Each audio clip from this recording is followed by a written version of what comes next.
Okay, hello. Welcome back. Or welcome if it's your first time here. Today, going to be painting a little Easter sunrise. And today's painting was definitely inspired by this little miniature. These are ones that we're doing as a project with patrons and channel members, and we're doing 100 paintings, watercolors. They've been a lot of fun so far. But today, I really enjoyed that one, and I wanted to kind of expand on it. And I just saw it with like, what's over that hill? So it was this one. And yeah, I wanted to see what was on, beyond the hill there. So that's what we're painting today. We're looking over the hill. We're going to have like a little rabbit because, Easter's this weekend. So happy Easter to everyone who celebrates. And I figured we'll put a few little chicks in there and some Easter eggs, of course. And we're going to have just a nice sunrise coming up. So we're going to get right to it because it's going to be a lot to paint today. Okay, and I have not been feeling great all day, so I've got a raging headache. I think it's going to be good to paint and just let go and not think about anything for a while. But we are going to be using the Gansai Tambi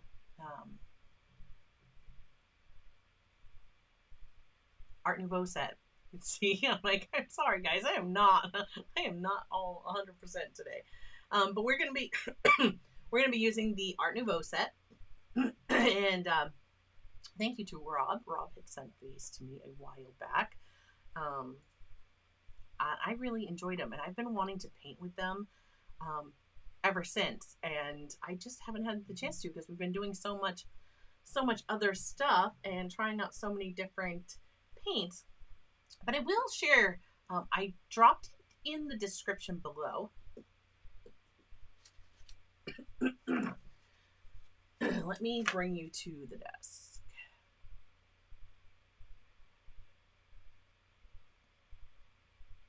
Okay. There we are.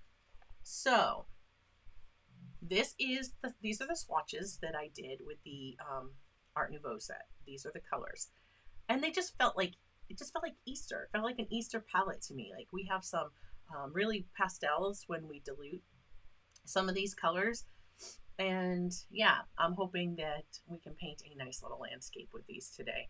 Now these, they're made by Kuretake, and the Gansai Tambi paints they're almost like a hybrid. It's a Japanese paint, but it's like between watercolor and gouache. We can water them down and they paint very much like our watercolors. And we can use them really thick and they're a bit more opaque, and we can actually paint with them kind of like we would gouache. So I found them very interesting. So I'm really looking forward to using these again. So those are the colors. And if you notice on my swatches, excuse me, I went through today and I wrote down like all the pigments that are in the colors. They're all multi-pigmented. There's not a single pigment color in them. So, take with that and do with it what you will. I think they're beautiful colors. But if you are interested, if you have Gansai Tambi watercolors and you are interested in what their pigments are, I've actually linked in the description that this chart, so you can see that. And oh yay, Erica says hello everyone, I will be painting along with my new Meeden paints. Excellent. Erica was one of our winners of our giveaway when we did the Meeden set giveaway. So yeah, if you have these Gansai paints and you are curious about what pigments are in your paints, what you're painting with, I have linked this in the description. It has all 100, so there is 100 in the line. And that has all 100 for you, so you can look those up and have that for yourself. So, yes, thank you, Rob, for the Art Nouveau set. This is what all of the colors look like. So I am just going to set that up so it kind of corresponds with my palette here. Excuse me. And if by some reason you actually haven't seen these before, I don't know how. I mean, everybody has used them over here in YouTube land. The pans are quite large, and I love this about them. You can really get in there with your brushes. And I'm going to be using my medium brushes today. So you see that? Like, you can really get in there. I love the size of these pans. You can also buy these open stock. Fun facts. I have a list to Jackson's in the description below. And Jackson's sells them open stock. I have not found, my favorite one is from the set 2 or the 48 set. Set 1 and 2 are both, they're like a set of 24 and a set of 24, and those are both from the 48 set. You will find, it's like an indigo color. It's gorgeous. I absolutely love it. And I haven't been able to find that one open stock yet. And of course, that's my favorite color. I know I'm going to use it up. I don't know. I'm just going to have to move on. But if you've never ordered from Jackson's before, I believe they still do a discount for your first order. But there is a link in the description below. And yes, that is an affiliate link. So here is our line art. You can get this for free if you go over to Patreon, and I have the link. It's pinned. If you're here live, it is pinned in the chat, so it's there. But there's also a link to my Patreon in the description below, and I believe it's right here also below me in the words right there. So easy to find that, patreon.com/ClarkFineArt, and you can download this line art for you to transfer. I am working today on the Meeden 100% cotton cold pressed paper. I'm loving this paper. I'm definitely loving this paper. I guess I drew it upside down. Like the top where I pull it off the block is like right here, but not that it matters. Okay. We're going to do this like a, as a sunrise, and which is weird. Sorry. Like my lips are just dry. We are going to do this like a sunrise. And normally I do sunsets, but I was like, you know what? No, this is Easter. It's sunrise. So that's what we're going with. And for starters, I left this dark because I took the picture for the line art to share with you. However, we can't have it this dark. We're going to want to lighten this up, or this graphite is going to come through our watercolor. And so I have here, I've linked these below. The one I'm using is a General's kneaded eraser. But I also have below, the ones I linked, excuse me, the Faber-Castell. These come in a plastic case, the ones that I have linked in the description. But it's by Faber-Castell, or they have them like this from Lyra, and these come with a case, which I like. So the Faber-Castell ones come in a case like similar to this. I like that because with mine, to keep it, you know, soft and not dry out, I always keep it in this little container that I got from like the dollar store. It's kind of like a short version of like an old film canister, similar. So anyhow, I keep mine in there. And what we're going to do is we're just going to take our kneaded eraser, and I'm going to hopefully not shake my camera too much. We're going to lighten up our line work. Okay, so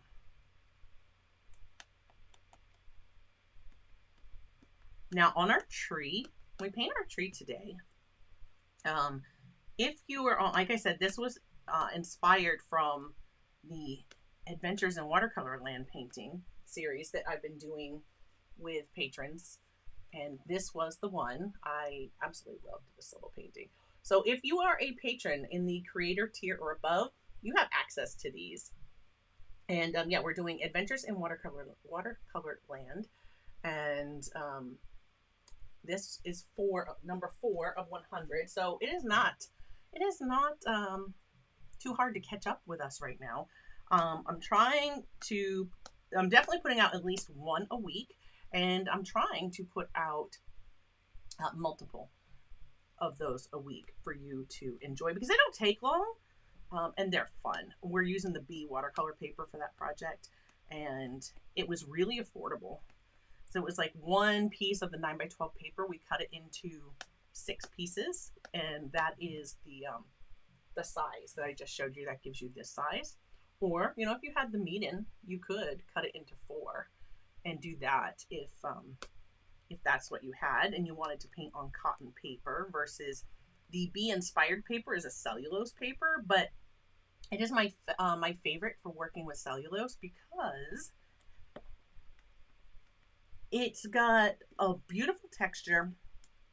Yeah, it's gonna warp, but no worse than any other cellulose paper. But the affordability of that paper, you can get it through Walmart, and I do have a link to Walmart in the description below if that's something you're interested in.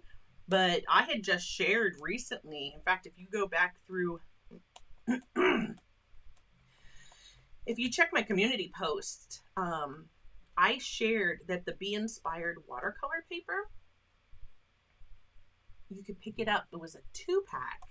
I'll show you what those are. I think I have one. Well, I have a pad, but anyways, just know that that link that I shared is a 2-pack. There were a few of us, myself included, because I didn't realize it until I went to share it with you guys, that I had ordered. I was like, oh, I wanted to use that paper for the Adventures in Watercolor Land, say that 3 times fast, project with patrons and members. And so I ordered a few of them. I ordered 3. And then I realized I ordered 3 2-packs. And then I found, because I knew the one I was using was just about gone. And then I found another pad that was brand new. It only had like a sheet used off of it. So yeah, I have 7 pads of that paper, which is fine. I don't mind because I really enjoy working on the paper. I just like the way my watercolors move on it. If you tape it down, it will, you know, this was taped down.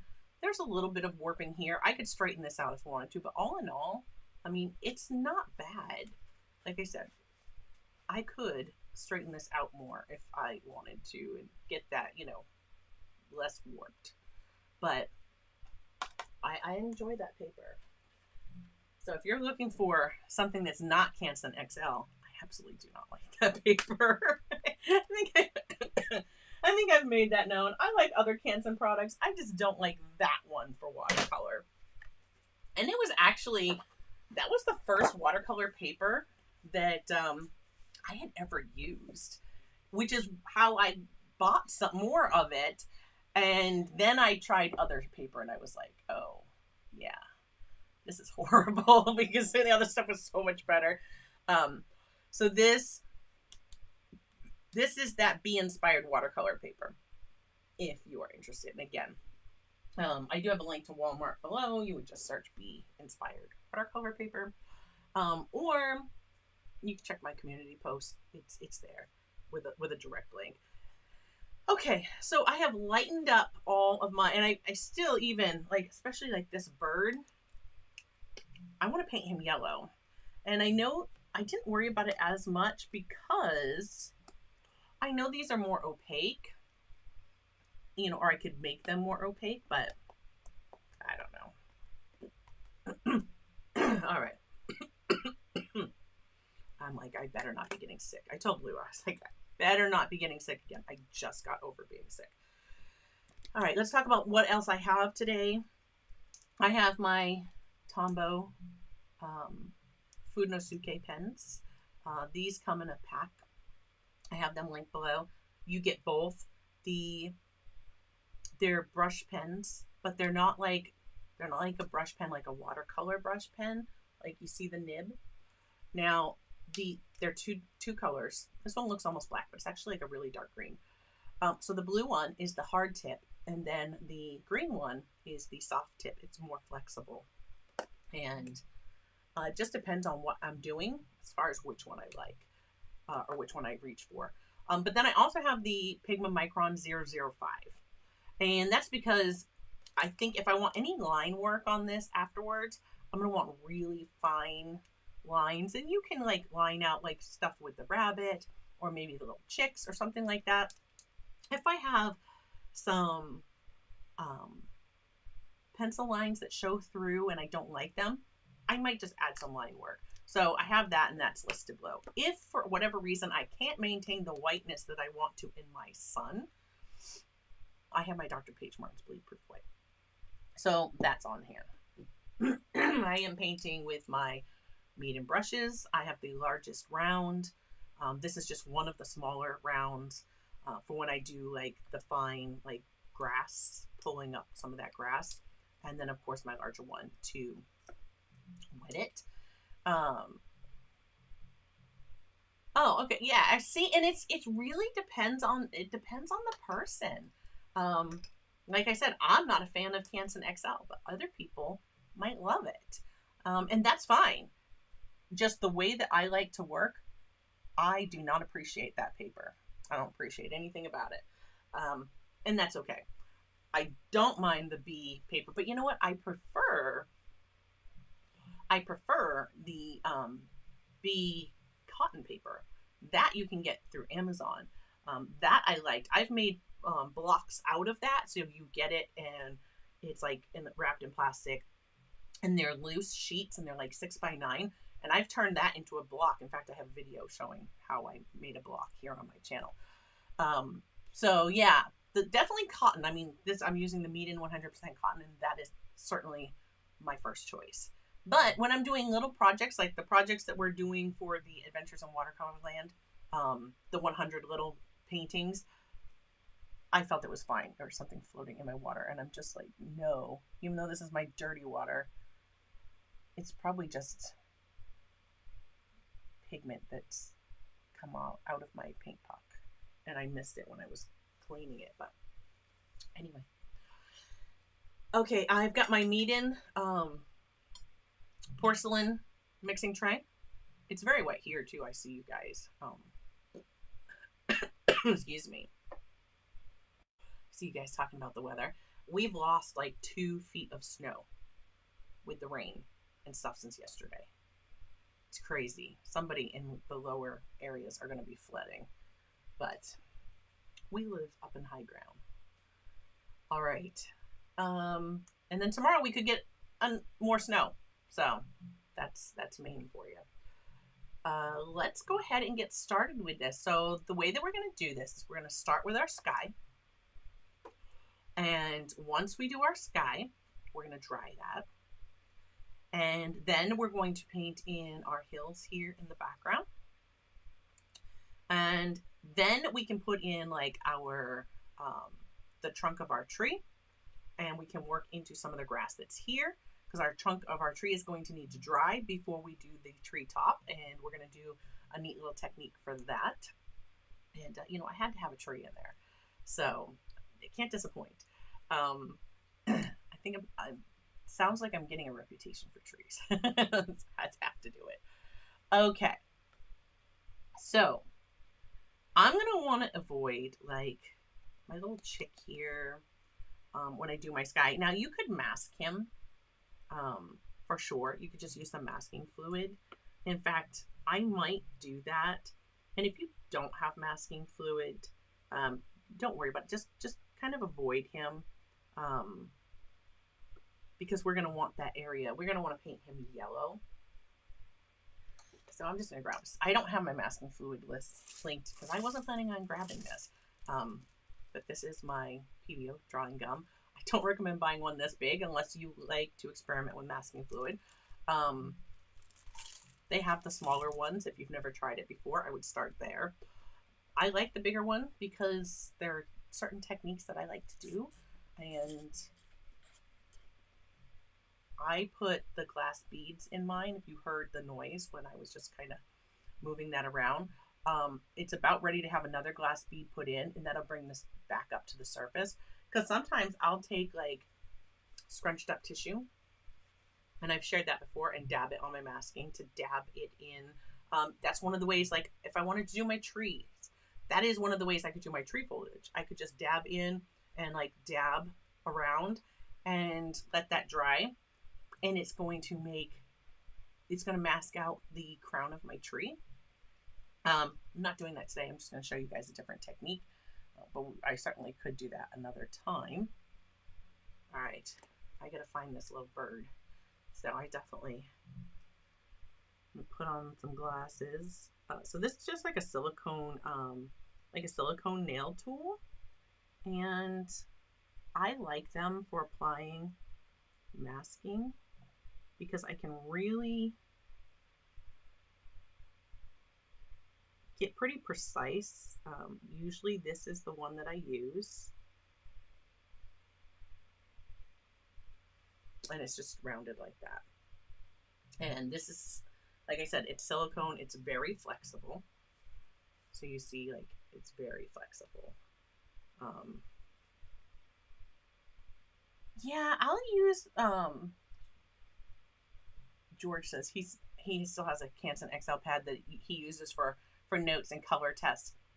And, yeah, I'm just catching these other birds as well. I figure why not? It will let me paint them faster.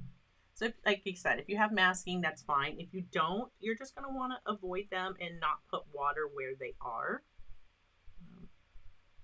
I think in the interest of time, this might actually help me.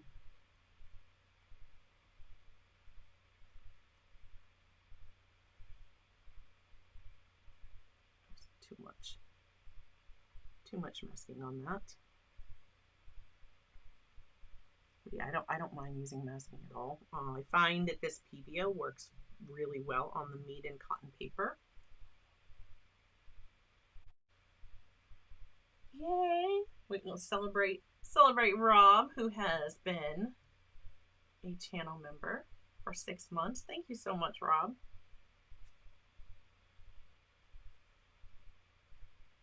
And tomorrow morning, speaking of channel members, I will see all of our community members and above for live chat tomorrow on Discord.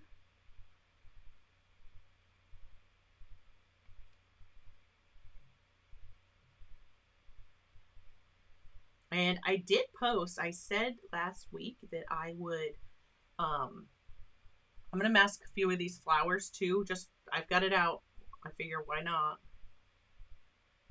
So anyway, see, there's too much masking there. If you go to put down masking, you get too much. Just use that as your, almost like it's like a palette of masking fluid, and I can move it around and add it over where I want it. I'm just masking some of these the tulip and the daffodils. I'm not going to worry about the grasses. I think those will show up just fine, but these are going to be much lighter in color, so we'll mask those as well.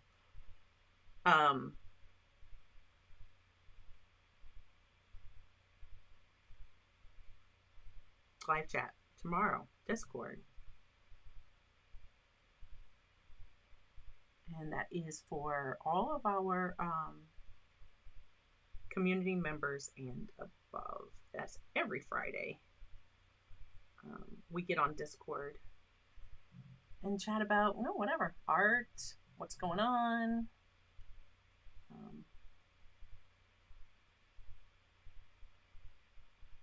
Always a fun time. Okay, I think I'm gonna do, we're really getting the masking going here, but I think I'm gonna do my little Easter eggs just because I want to, I'm not gonna worry about the bunny.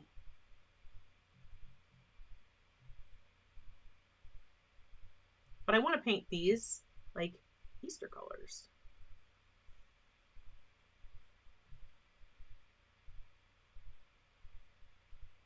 Make decorated Easter eggs.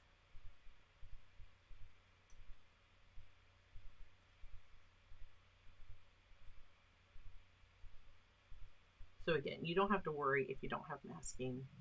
You don't have to mask these cloths. I will walk you through where to avoid and how we're going to go about that.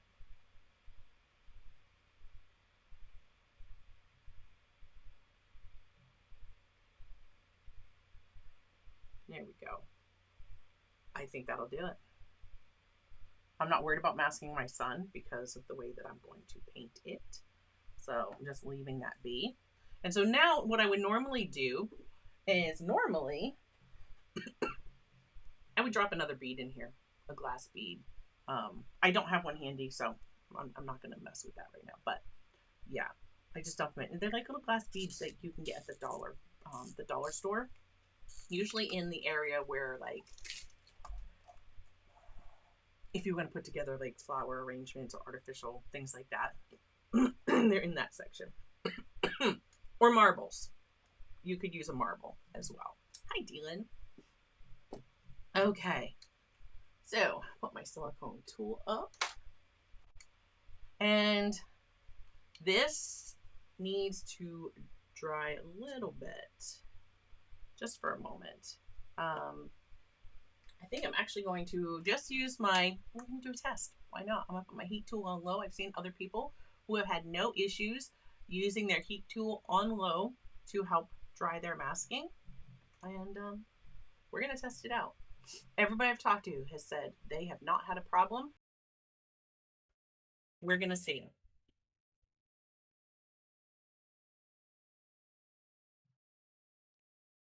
I'm just keeping it moving, making sure that I'm not staying in one spot too long. And then that's fine. I'm not too worried. I'm not too worried about the bottom here because that's going to have time to dry. Okay.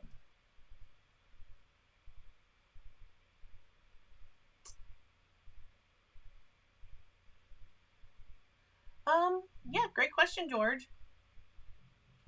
George says, is there a reason for preferring cold press papers for watercolor over hot press watercolor paper? I'm assuming that's what you meant, hot press watercolor paper. So, I like the texture. I like the way my watercolors move and the way they can sit. And if I want like granulation, I love granulation, especially when I'm painting landscapes. I'm going to get more of that from a cold press or even a rough. I'm going to be using rough paper soon. I have some from Meeden and I'm going to be giving it a try. I've never used rough and I've always wanted to, so I can't wait to do that. So we're going to be giving that a try soon. But yeah, if I used hot press, your watercolors act very different on hot press versus the cold press where they have all that surface and the tooth of the paper where they can kind of sit and settle. I hope that answered your question.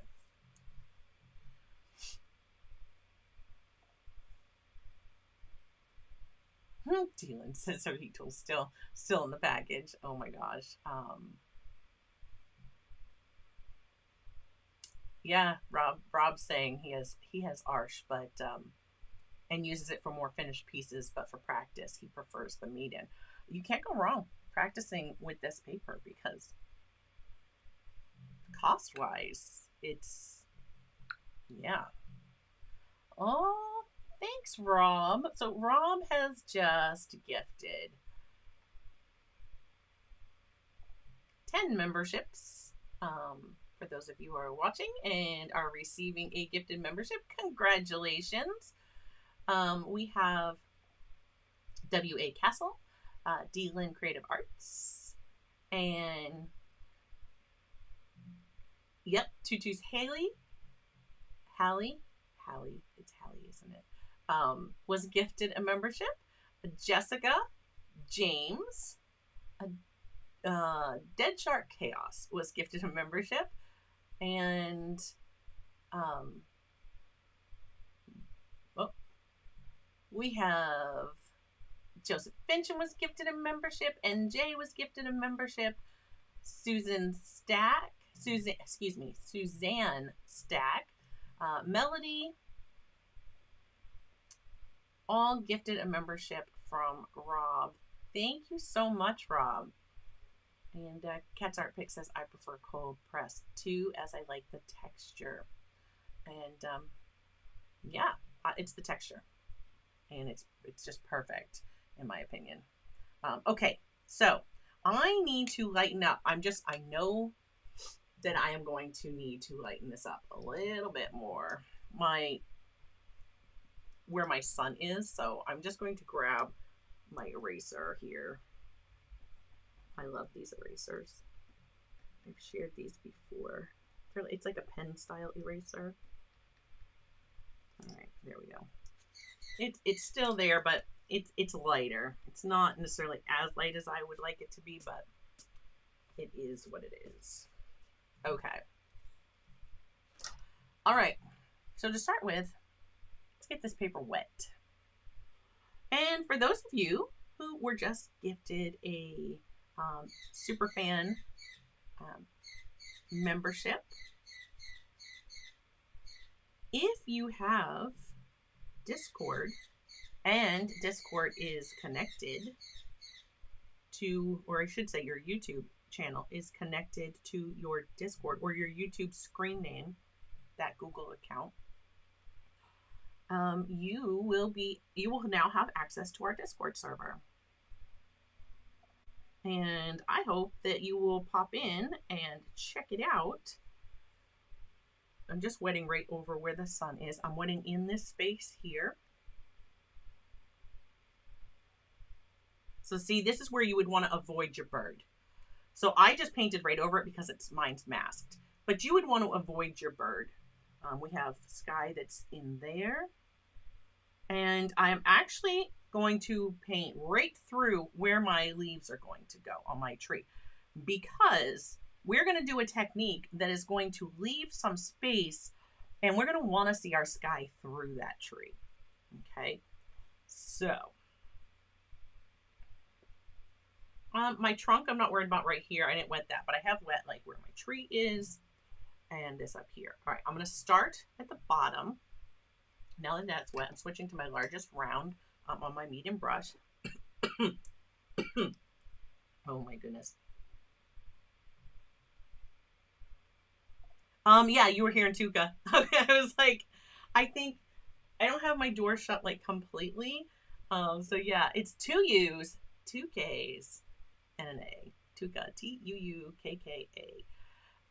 Anyways, yeah, so that's what you heard. If you guys could hear her, she's been very vocal lately. Dylan says, I like that flat brush. Yeah, it's nice. I like it for really getting the paper wet.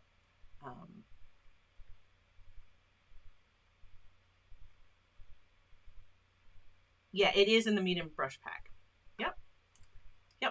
So either from the Meeden watercolor set, if you go to Meeden and you're considering getting the brushes, and you're considering getting the paper, I have linked both in the description below. But can I just tell you that if you're going to pay just under $20 for the brushes and just over $15 for the paper, this is a 7 by 10.2. You might consider watercolor set. And if you don't want the watercolors, they are student grade, give them to somebody who would love them, or donate them to like a local elementary school. Their art teacher would probably be thrilled to have them. But it's going to come with the brushes. It's going to come with a ceramic palette, and it is going to come with the paper. And you just can't beat the price for that. It would be less. So anyways, all right. So our paper is wet. Well, mine's wet-ish because this is, I will say this about the Meeden paper. It is a thirsty paper. And I guess that's part of why I like it so much, because no matter what I throw at this paper, it just takes it, keeps right on going. Yeah, I flood this paper with water and it's like, all right, it can still take more. It just feels like it dries quickly. Okay, so I've went like to where my hills are. For our sun, we are not going to want to paint in the circle. I'm grabbing this is saffron yellow. Let me put it out here so you can see. It looks kind of greenish in the, I'm going to give these a spritz just to kind of wake them up. The one thing about the Gansai Tambi paints, they don't need much waking up. They wake up very easily. So you can see there, it's kind of almost looks like a warmer yellow there, but it looks very green leaning right here. You can't quite see all my colors, but it's right here in the pan. It is their number 404, which is saffron yellow. But I'm going to use some of that. And I'm going to put it here in my sky, but I'm going to kind of come around where my sun is, because if it bleeds into my sun, that's fine. And yeah, okay, Rob. Okay, Rob. He's not a Bruins player anymore, but yes, my bird is named after the former Bruins goalie, Tuukka Rask. We used to, at first we thought that Tuukka was a he and not a she. We were wrong. That's fine. We know we were wrong because she laid eggs. Excuse me. All right, I'm just kind of pulling a little bit of this yellow up here, and I'm going to pull it right through, like where my tree is, right there. I'm just going to kind of pull that out, right? I'm not going all the way up here, just a few spots there. Now I'm going to rinse my brush out, and I'm actually, I've got my sponge there, just get some of the extra moisture out. You'll see me hold a tissue to control like any water that gets on my ferrule. And did you see the Bruins and Flyers game that just happened last weekend? I was surprised I didn't get a message from you, Rob. Because we didn't bring anything that game. Okay, so I'm just lifting out a little bit. This can still bleed into that area where the sun is, but it's going to leave most of this like bright, and I can see that I'm going to have to come over this with some Dr. P.H. Martin's, because that pencil mark is not going to disappear. Yeah, one of the very few. Okay, next I think I'm going to grab some of this vermilion, which is number 302 if you're using the Art Nouveau set. And let's just kind of bring a little bit of that into this.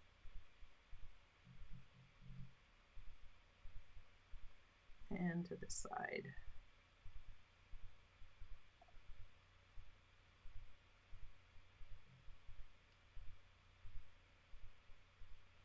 I'm going to keep it down near the bottom.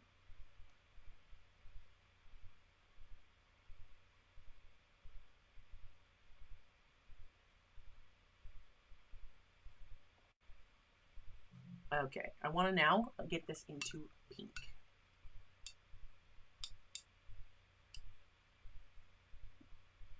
I love hockey. I am a hockey fan. Lou will be able to get me to watch hockey, no problem, versus football, not interested. All right, so this one is number 304, and this says it's alizarin crimson. It's very pinkish, very pinkish. There's definitely some white in that. Okay, let's just kind of bring up some of this. I'm gonna just do a little bit, because I know if I mix this like red with green, I might get some brownish colors. So, and it's fine. I don't think it's gonna cause a problem as we do our, when we do our tree. But Green and red are complementary, so it could brown out. All right. Now I want to get more. I'm going to go the next step. I'm going to get into this is the mauve taupe.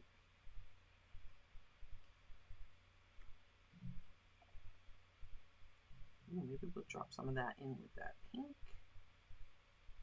Like, we got some clouds going on here. I think I'm gonna bring some of that down here. Like I'm seeing clouds like fanning out, like just coming at us this way.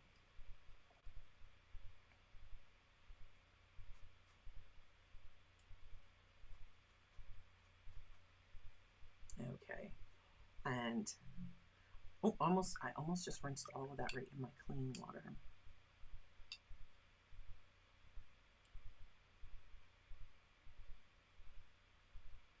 All right. For my sky, I'm going to get some of this sky up in here. I'm going to grab the cobalt turquoise light, just because these are the blues that I have. All right, and I want to see the pale aqua. Yeah, I'm just going to mix them. Yep. All right, and up here, right, so the top of my paper is going to be the part of the sky that is closest to me.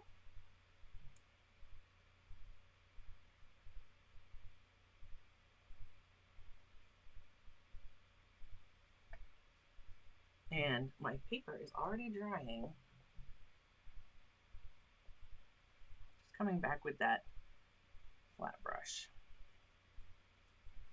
and getting this wet a bit more. I want these colors to blend. And I know that if I put this on here, it's going to make some of these mix and mingle, and that's fine. I just want to keep it wet, so my sky will keep blending and be nice and soft.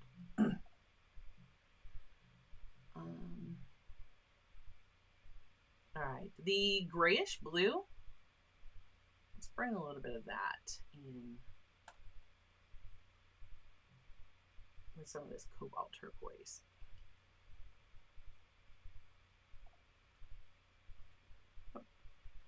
I'm not worried about, you see I'm kind of making my strokes go this way.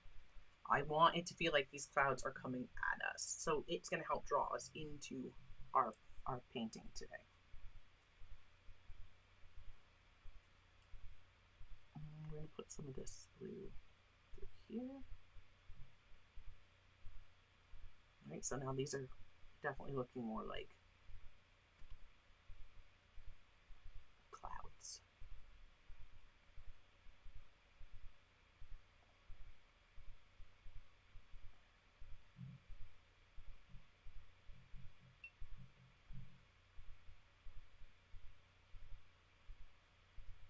You see how I'm kind of pulling towards, as I do my brush strokes, I'm kind of coming towards where my sun is.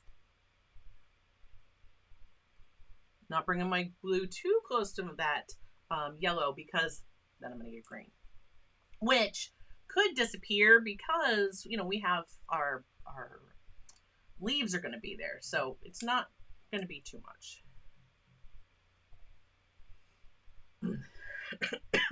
Okay.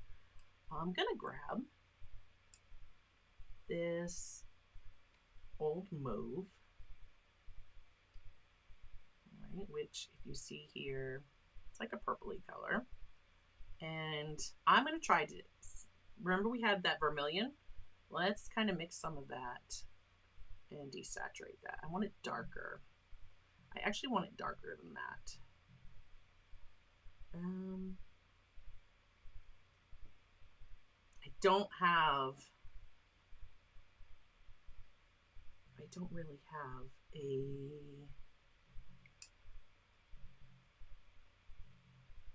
I don't really have a gray. This is that Mars yellow.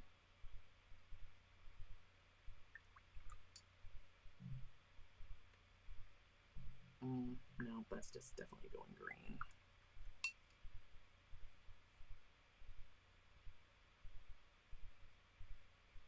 No. All right. Disregard, it's not working. What I wanted was not working.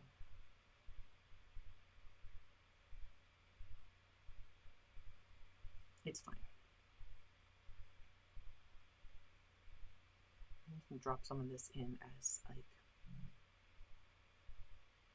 some of the shadows in the bottom parts of these clouds.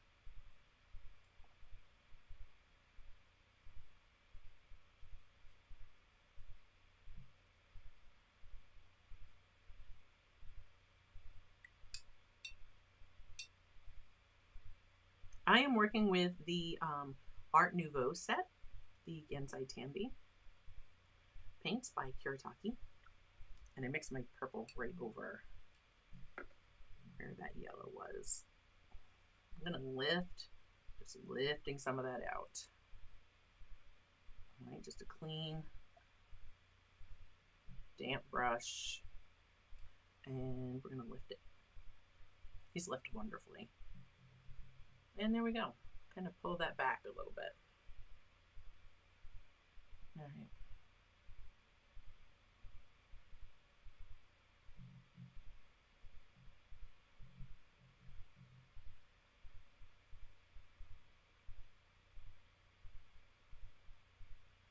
As I try to get closer to my yellow again with my purple. Don't do that.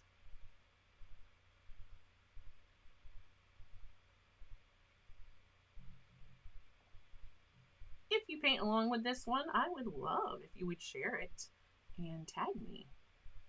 I'd love to see your work.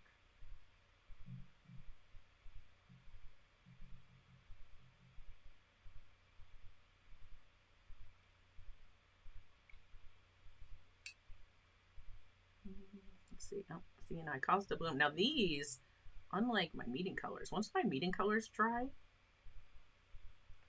they set, and I can come back with water, and I won't cause a bloom. These, not so much. Not so much the case.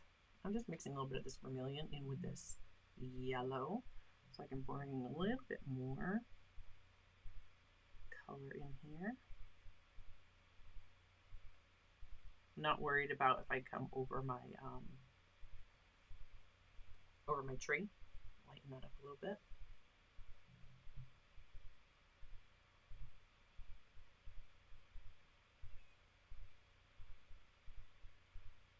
Really kind of pushing it with this near that purple, but it's okay.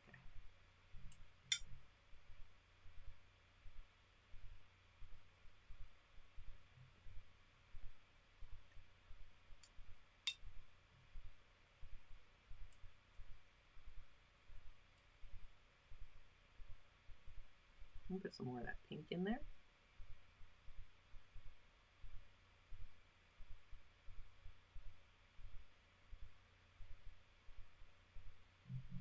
And the pink can just mix right in with that blue. And if we get some purples, that's fine.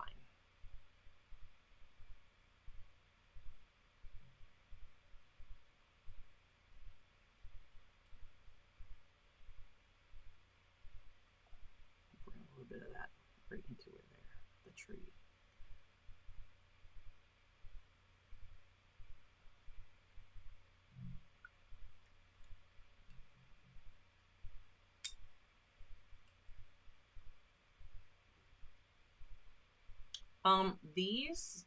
There are 24 colors. Cat's Art Picks, if you're talking about that, it's the Art Nouveau set. This is the swatch of all those colors. And kind of like their mass tone and then diluted. They are nice. I have been wanting to paint with them some more. So I thought today was, perfect chance to do that.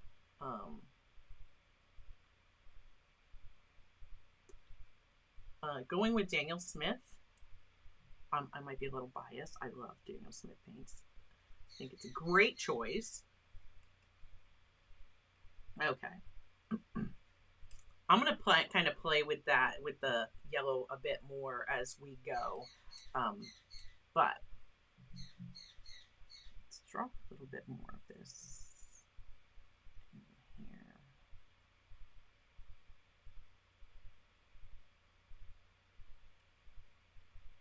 not getting this guy exactly the way I want it, but it's fine. I think I'm gonna just leave it alone.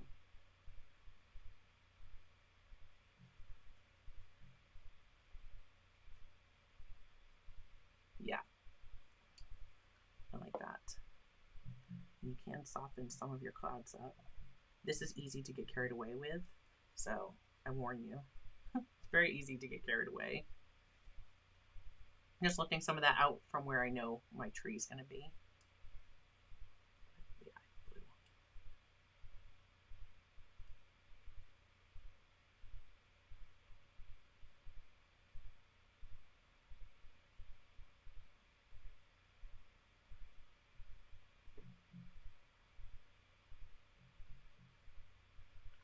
Cats art picks. I literally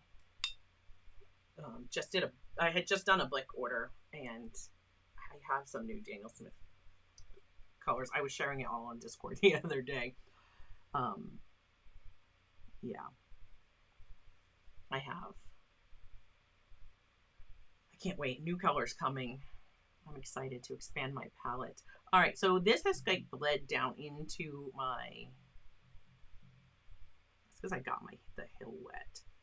So I'm just going to do a little bit of lifting that out. I'm going to take the small flat. That is one thing about these Karataki paints. There we go. You can certainly come through and lift if you need to. See, there's a water drop right there, if you can see that. Just come off the ferrule on my brush. That's why you want to control and keep an eye on your ferrules, because if that ran down into my painting, that could have been trouble. Okay, I'm just gonna leave this guy. We're gonna see what happens with it and let it be. Just let it be what it is. We're gonna bring some of these colors though into our Easter eggs after. So we're gonna have that, like, you know, we're gonna bring that color down elsewhere in the painting. Let's paint in. I can't do these yet because that is still wet. So I'm going to paint some of the grass. I can't do my trunk yet because that is still wet. So I am going to paint my grass. Ooh, and this is ivy green.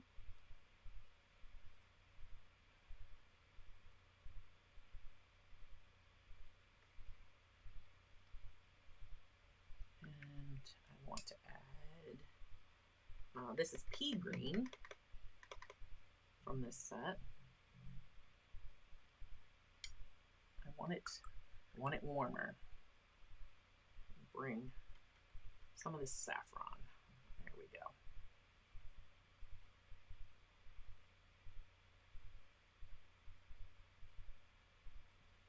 go. All right, I'm gonna wet my foreground. Now this is where, if you are going to do this, you're gonna want to avoid your flowers.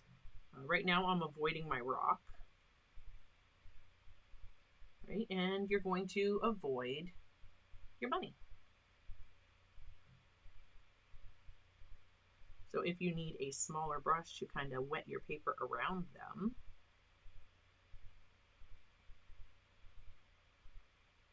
certainly just grab your large, this one, like that large round,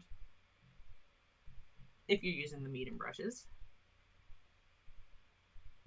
All right, so again, over here, I'm going to wet the ground, but you would kind of avoid your little Easter eggs and the chick. Your flowers will stick up beyond. They're like in this area, so you don't have to worry about, you know, not getting those wet. Okay. So now my paper's nice and wet. I'm gonna just drop in some color. We'll get bunny painted after. Look at that. And see, by masking, I can just kind of work around.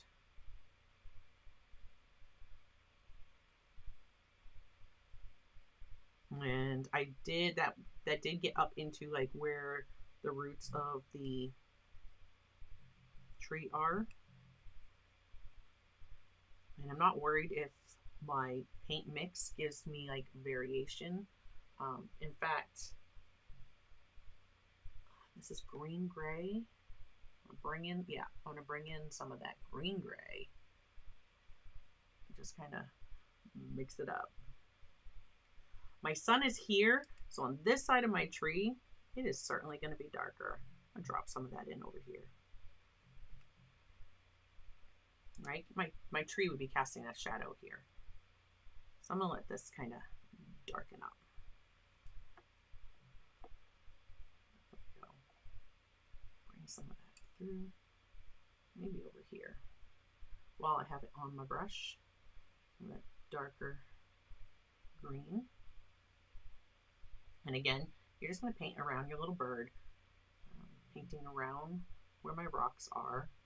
I'm going to end up lifting grass up in front of those after. Just on my lighter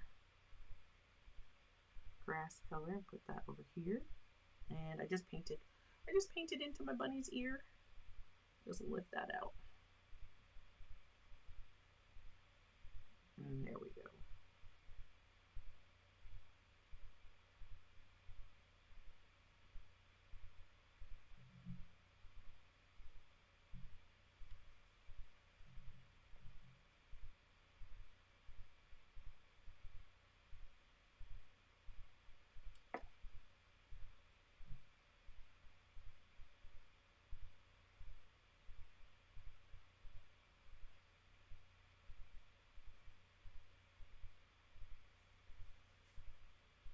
Yeah, okay. There's a bunny right here. Dylan asked, what bunny? Some bunny lives right there. Sorry, I know. Sometimes I can't help it. It was punny.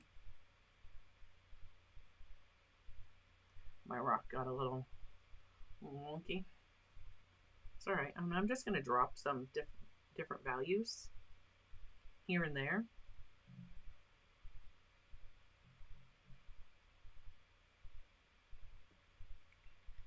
And I think I'm going to use a little bit of this green gold. Let's see what that looks like. Yeah. Use a little bit of that green gold. Grab a little bit of that darker.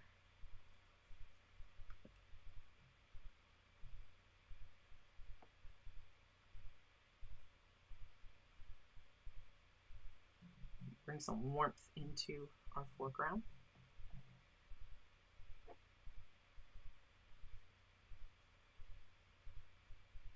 If you're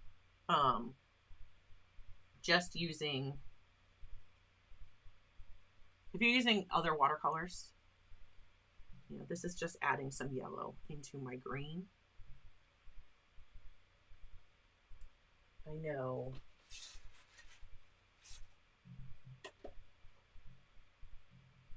We mentioned that we had someone using the Mead paints, you know, like our yellow ochre or the gamboge. If you're using those paints, we're going to add a little bit of that in there. And your sap green is probably going to be the green you're going to like up here. And you can, of course, neutralize yours. You've got the black in your set. You can do all kinds of stuff. All right. While this is still wet, I'm just going to bring in some more values. Dylan found our Easter bunny. There are Easter emotes for all of the, any of the channel members. If you're a super fan and above, you have access to those. So yeah, I did update the emotes. I meant to say that. There are Easter emotes this week.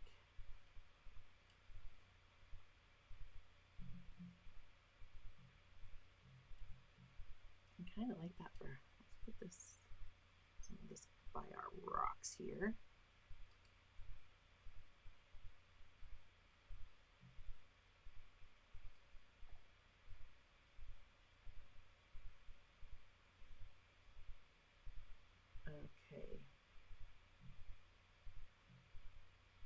I'm wanting a darker green, but I just have the shadow green and the green gray. I think I'm going to end up using that green gray a bit. When this shadow green is really like almost like a turquoise. But let's just drop a little. This will be where our rocks are kind of casting a shadow. Yeah. It's going to move, but that's fine. Again, our tree. Certainly going to be a shadow from our tree. All right, I'm gonna let that dry. I'm gonna stop messing with it. I can come back and glaze more stuff over. Yeah, I think it's fine. I'm gonna paint the I'm gonna paint my trunk. I'm gonna paint my tree trunk next, and I'm gonna take. Let's see. I'm gonna clear a spot on my palette. Is what I'm gonna do. It was already dry. Like I couldn't wipe my colors off. They had already dried. You see, they definitely reactivate very easily. All right.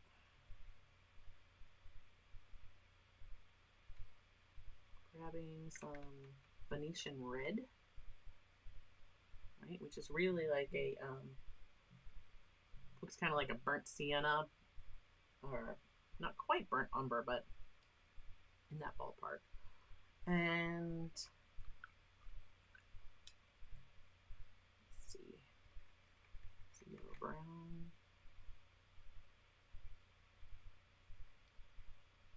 I'm working on what's going to become the trunk color.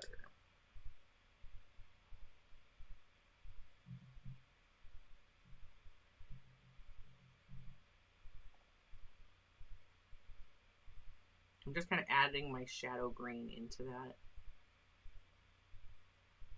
which really kind of neutralized that as a brown.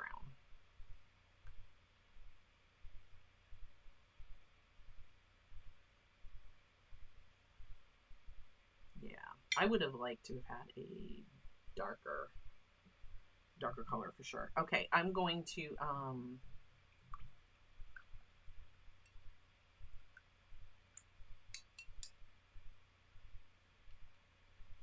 wet my tree trunk, because I am going to want some wet and wet blending.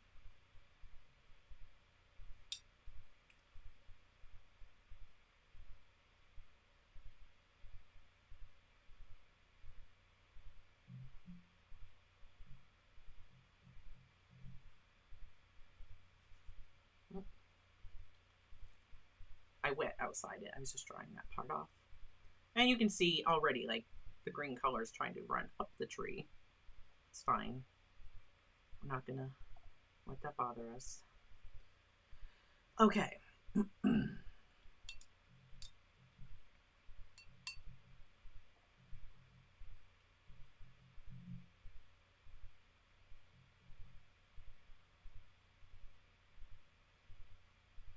I'm going to drop that brown that I just mixed up in.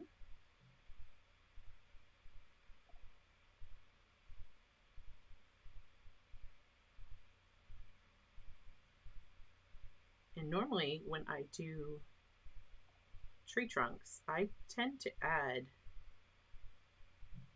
like some green in the mix,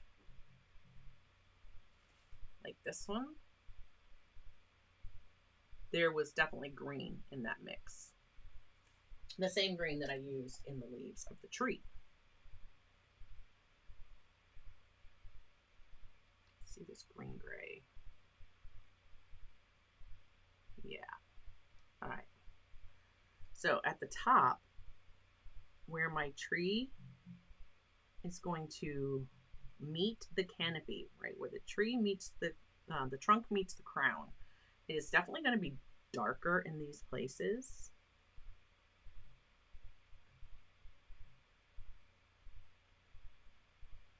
Right, because the tree itself is casting shadow.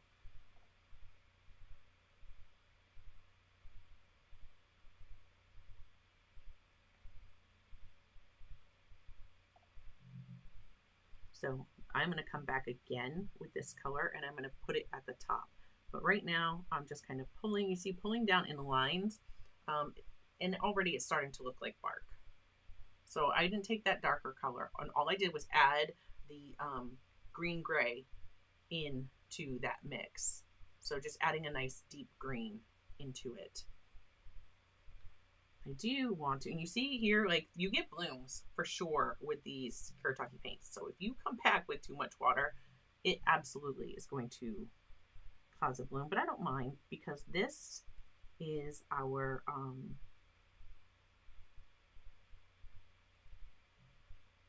it's our grass. We can disguise any of that.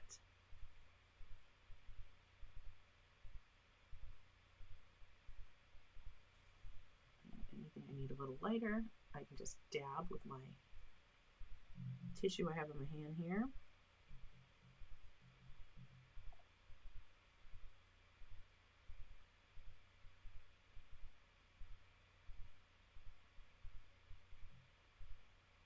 And I'm going to definitely want it darker, where my root area is like meeting the ground.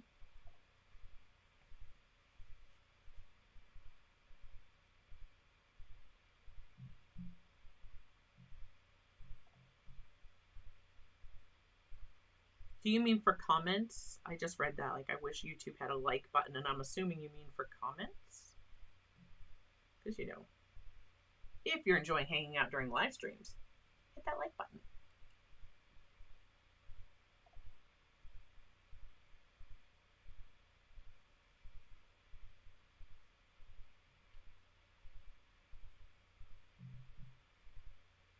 And I'm just darkening out this side of the tree. The sun is coming up here. I'm going to want this side to be lighter. And we are going to work with this trunk in stages. Just made it a little wider because I went outside the line, which was fine. Again, I'm just kind of pulling down in strips. This is going to kind of blend. And I'm going to drop in a little bit darker just at the top.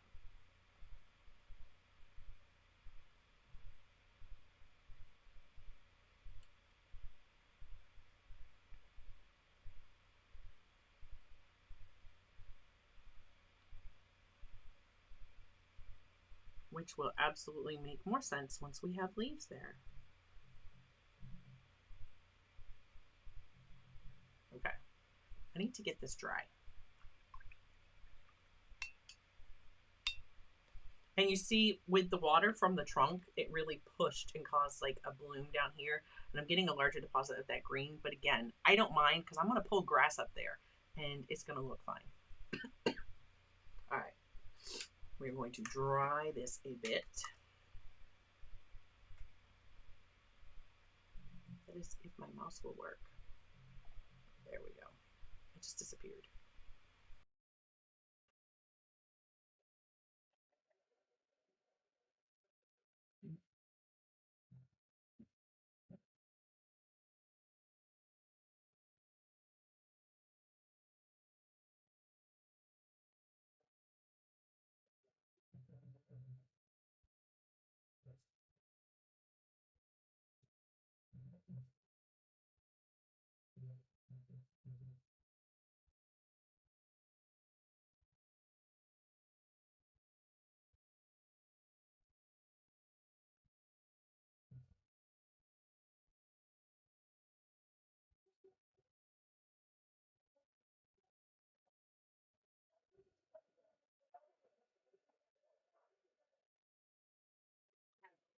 Okay.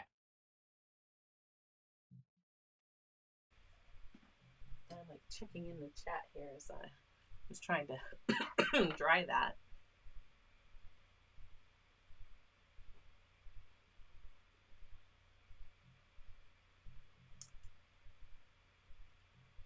You guys are talking about ink tints. I have ink tints, and I have the sticks and I have the pencils, and we never work with them. And I use the sticks just like watercolor. but they dry and then they're permanent. And which can be great if you completely let your painting dry and then come back in with other layers. That can be wonderful. Okay. I think this would be pretty like as a vignette, which is how I did this one, where the tree came outside. Like I did the sky, didn't go to the edges, and then we came outside. I really enjoyed this one. Like I wasn't sure when I first painted it, and then like I walked away and I came back. I came back the next day, and it was sitting on the desk to greet me in the morning, and I was like, "Oh yeah, I like that." Put something on my glasses, so like I can't see; it's all blurry. Dylan, this is one of the Adventures in Watercolor Land paintings that I am doing. It is a series of 100 that I've been doing for patrons and channel members. So creator tier and above. All these videos are already available. If you look here on YouTube, you can see. I think it shows you it's like a members only video. But yeah, that is for the creator tier and up. But we are working on, I'm going to be painting another one tomorrow. And yes, Dolphin Soul, you need to watch it and do that one because I am painting another one tomorrow. And I hope to have the next one out for you this weekend. So now I'm going to paint my hills. Let's get our hills in there. And I'm just going to come through. I want these to be, again, nice and soft. These are in the distance. So I am just wetting. And you don't have to paint this wet and wet. You could paint it wet on dry. I've got to go around my little bunny's head.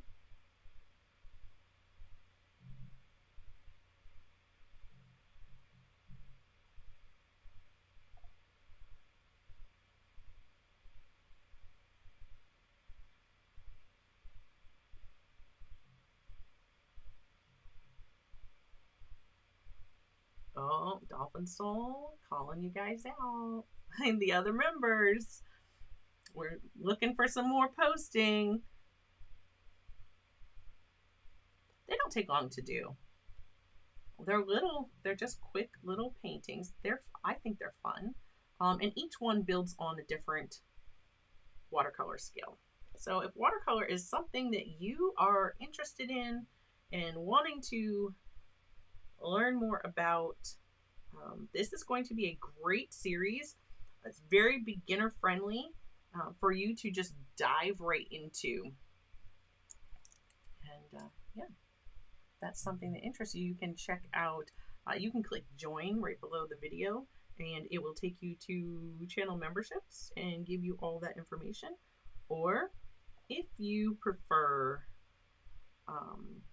I just went outside the line. I was just kind of using my small flat brush here to like erase that, if you would. But yeah, click join and it'll give you all the information, and you can either join as a member here on YouTube and get all the extra YouTube benefits, or you can join on Patreon, whatever you prefer. All right, so our more distant mountains. I'm getting this is the billiard green, and I think I'm going to just take that green, and this was the blue in our sky, and I'm going to actually pull in a little bit of the other green that's on the palette over here, and there we go. That's going to be my cooler hill back there, but where that sun is coming up, things are going to be so bright that right where my sun is, we may hardly see, right? Because that's just going to be so bright. We may hardly see that spot on the hill. So I'm going to just dab out with my tissue here, like where the sun is. I can pull out some of those if they're still pencil lines, or like I said before, I have my Dr. P.H. Martin's Bleed Proof White, and I can just go over it.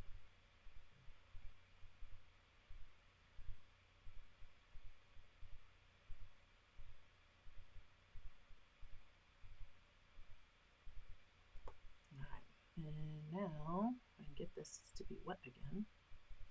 Again, this is just the blue for my sky. I'm just going to pull in some of these greens that were cooler greens. And I'll paint in this hill back here. Well, that was actually part of my sky. It's got a weird hard line there. I'll probably soften that up after. And that's very easy to do. I will show you how, because I don't like that hard line. It was from when I added more orange into my sky.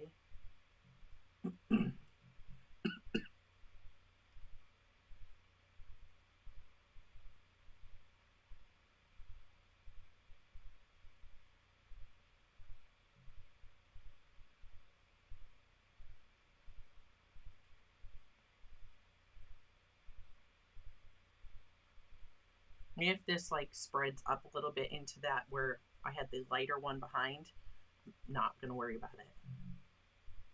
And again, I'm going to just kind of lift off a little bit of the color where the circle is, because that sun is so bright, right? If it's coming up and you're looking that way, that is so bright, you're not seeing some of that.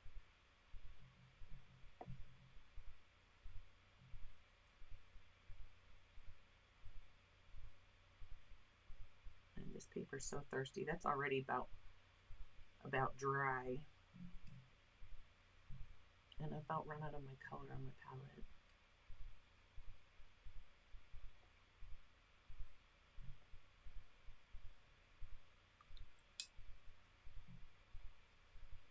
I don't even remember what green this was.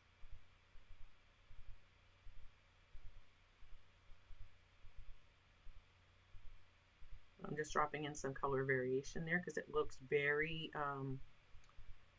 similar to my first hill.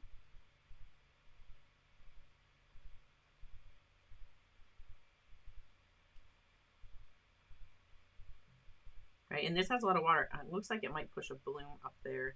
These colors are very, very easy to make them bloom. And that's just by putting wetter, more water, less paint into what you already had there. Like, let me bring this up so you can absolutely see what I'm talking about. Right here, because this was more water and less paint than what this had on it at the time, it's pushing into that space because it was still damp. So it's just drawing that up there. And it'll leave a deposit of color, which we don't want. So how do you fix that? Well, I just would, one, leave it alone, or I can come back with more paint, more pigment, less water.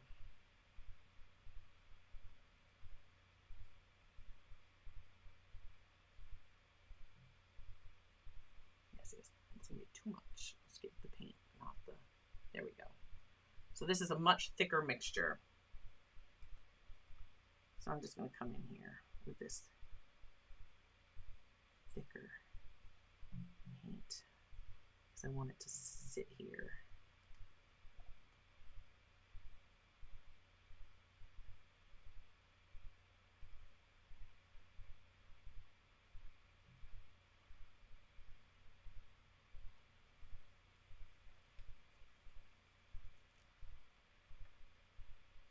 And again, I'm just lifting some of that because I want that to be really bright where that sun is. Right? So this area where it's kind of blooming up into that space, here's what I'm going to do to resolve that. So my brush is clean. Put it on my sponge. So I've got most of my water out. And you can see here where this is, I'm just going to come back with that damp. It is damp. It is not wet. I'm not pushing more water into there. I'm just kind of pulling that right to my surface. And now that nasty looking little bloom is no more. I hope that helped. That's how I tend to do it.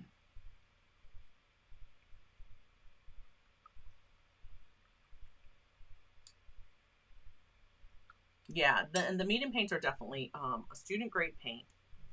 Speaking of the medium watercolors, because I see you chatting about that. I want, this is a little warmer than I want. I'm just going to bring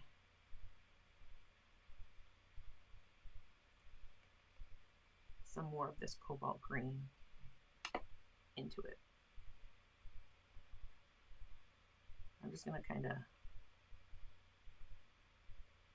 let it kind of fade out. And it doesn't look, it looks quite bright green on my monitor. But this is really more of like almost like a turquoise type green.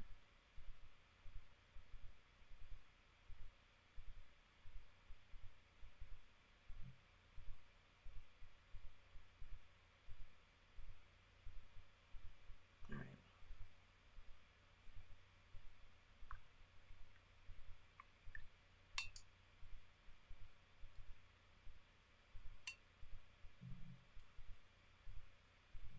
Now let's get our middle ground, which absolutely dried on me, around the bunny's little head. I mean, it is still damp, but it is not, see how it kind of, that color is just pulling down into it. It's damp, but it's not wet.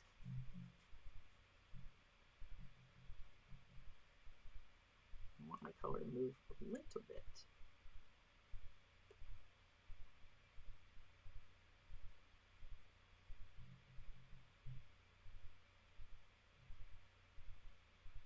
And these are definitely different from like your traditional watercolors.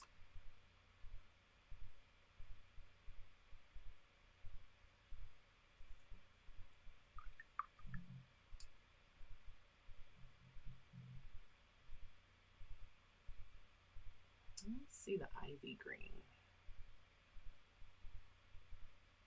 I'll put some of that.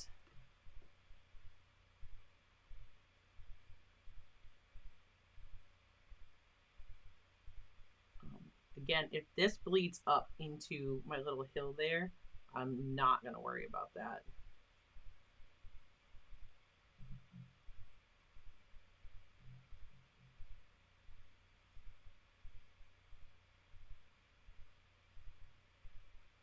Oh, I can't believe the time. Time flies when you're having fun. I gotta tell you, I feel much better than when I started. Like, I physically feel better. I don't know if that happens to you guys, but painting helps me. There are so many times that I will just sit down and paint, and I physically feel better when I'm done than I did when I started.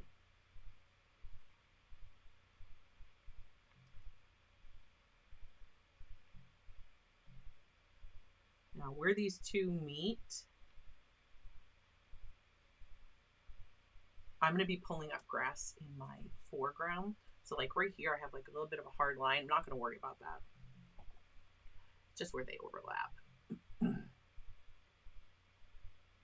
Yeah, Dolphin Soul said, painting is so rejuvenating. It absolutely makes me feel better.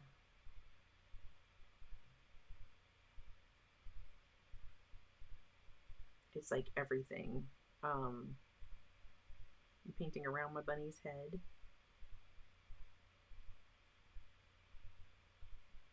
Physically, emotionally, like, or mentally, just makes me feel better.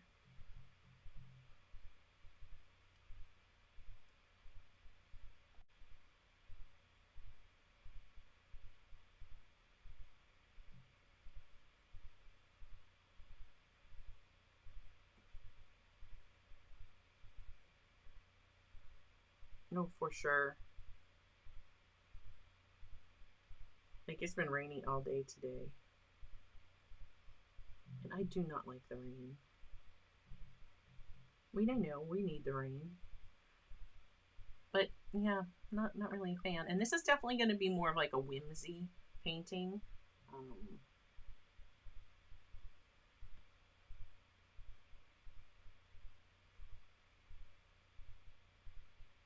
You know, I'm not necessarily going for like realistic. I think that the little the one I showed you, the small one that I did for the Adventures in Watercolor Land series, like that one, I think that looks like a much more realistic painting. And I mean, who knows where we'll land with this by the time we're done.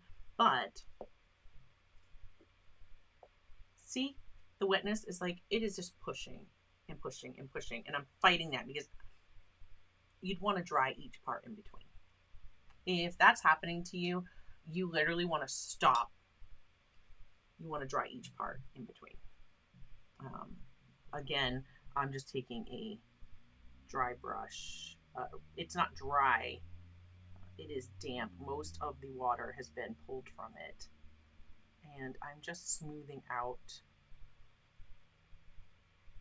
By smoothing out, I'm going back over that entire area again. So once again, you see when I put in this, because I didn't let this completely dry first, when I wet this area, because this was damp, it pulled that water right up into it. So I'm just going to fix that with this damp brush, and I'm going to kind of come back over right to that line. I will lift out once again where I want my sun to be, but any of that area where it's like making that bloom and it's going to leave me that hard line, you just have to go over that entire section. If you just do one little spot, you're still going to leave a mark. You have to, unfortunately, you have to go over the whole thing.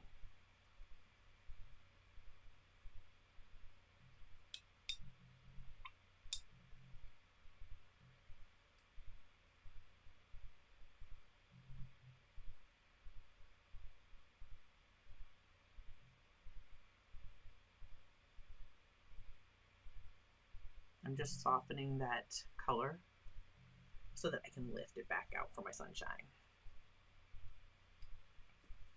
Here we go. All right, once again, I'm gonna dry this. I have areas here that are kind of blooming, and I'm just gonna leave that be and let it look like natural grass things that are happening out there. I'm gonna dry it, and we're going to put in the top of our tree.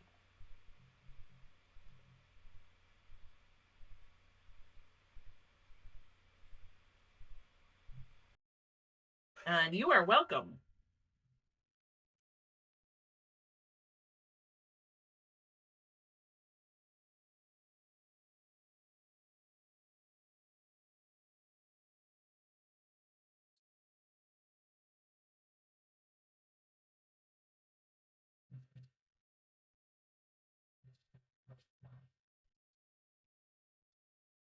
I'm just covering my masking because this is a little warmer than I want on my masking fluid.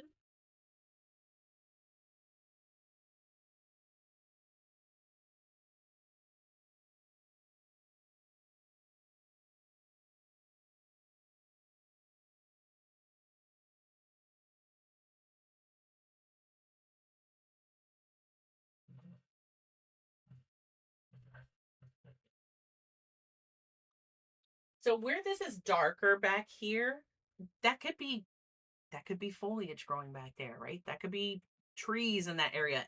Who knows? I'm not going to worry about it, and it's just from the bloom. And well, it is what it is. Okay, are you ready to have some fun with trees? Okay, we need to, when we're going to do our tree top for the crown of our tree, this is going to be like, we'll do a little bit of wet and damp work down here as we add more of the shadows possibly. But this is going to be the last time we're going to really work wet and wet. Other than that, we're going to be just kind of painting in some of this stuff in our foreground. For our tree, we're going to take some clean water, and we're just going to take our brush in that area, like where if you're following along, I kind of sketched out like, about where your the crown of your tree is going to be.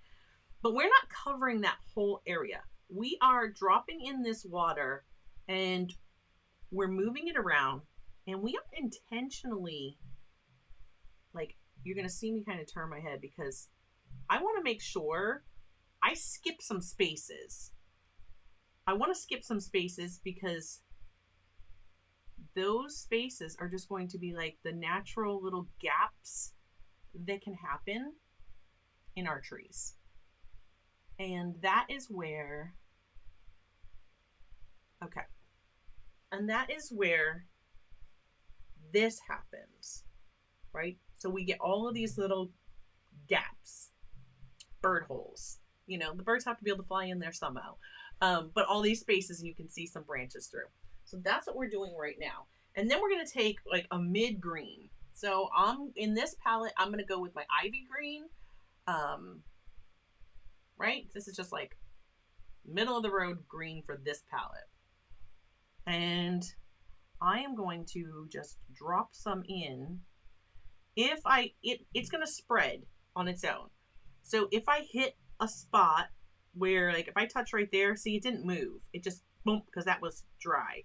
So I'm just going to kind of connect that a little bit to the areas where it is wet. And just let it kind of do its thing. Right? So we're just going to put some of this in there.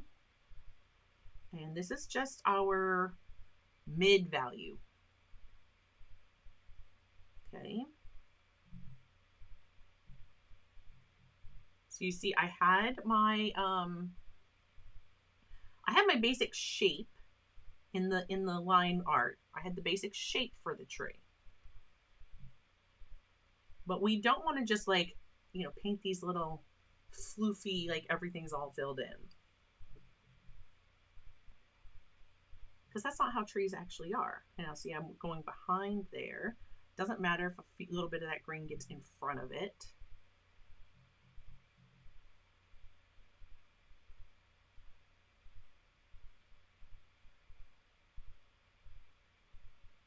I almost grabbed the wrong green. I'm just going to drop some of that in. And I don't mind if I have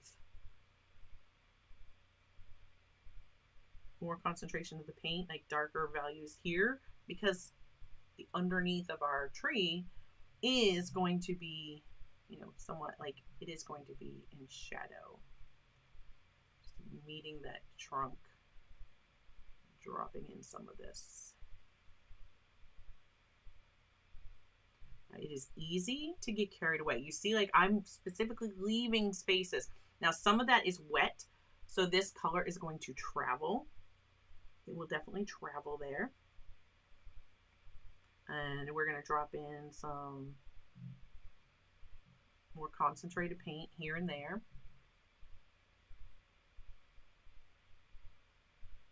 Now, we need some darker. Oh, it's very happy. It's a very happy tree. The only thing it's not going to have is a friend, which normally, you know, Bob always painted him a friend. I'm not painting him a friend today. If you need him to have a friend in your painting, that's entirely up to you. We're going to go with the green gray. Yeah, see how much darker that is? Very dark. And I'm just going to come along here and I'm just going to, it would help if I had this a little, it was too thick. My paint was too thick. It just wasn't, it wasn't flowing off my brush. Okay. Now I'm going to drop some, I'm just dropping this in.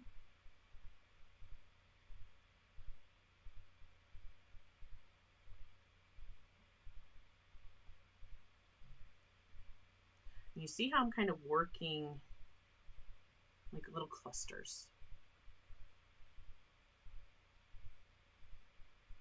Because the underside of our cluster of leaves is going to be more in shadow.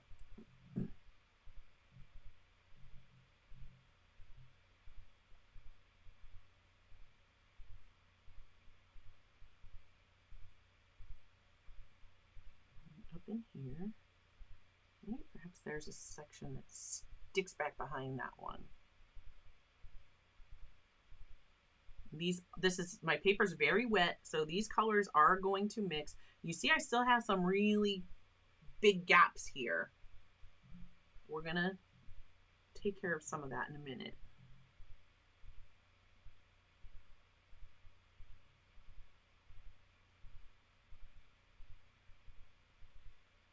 Okay, now before I get too carried away with the dark, I'm going to take a little bit of my saffron yellow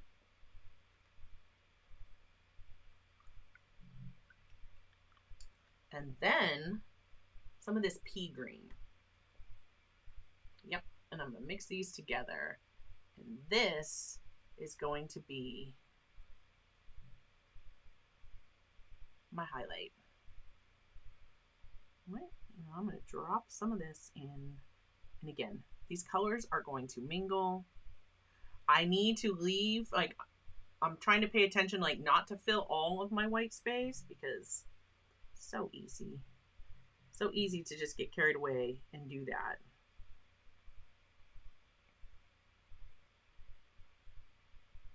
Especially like down here. Like, I want some of these to be here. I've lost a few, but it's fine. It's fine. I'm not going to worry about it.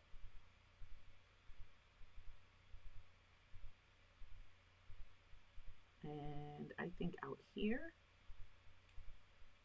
definitely I'm going to put some of this. I'm going beyond right where I had painted or where I had dropped that water because I believe with that sun coming up, I'm certainly going to have some bright highlight coming from that. And I'm actually going to put some down here too.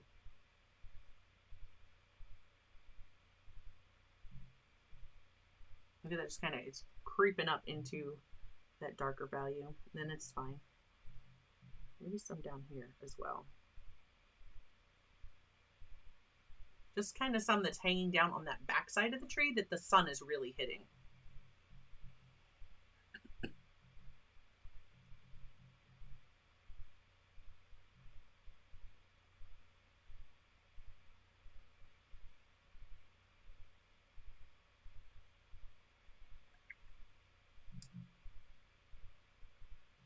Just grabbing my pea green, just straight pea green this time.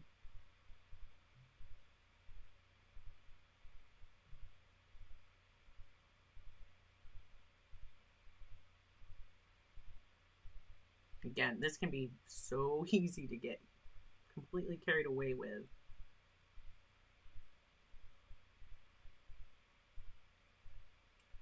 Okay.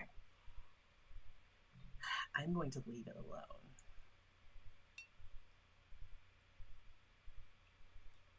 Oh, thanks for hanging out with us, Dolphin and Soul. All right. Now, while that is kind of drying a bit, I'm going to come back down here and work on a little bit of my foreground. And I'm just going to grab this darker color, that darker green that I had.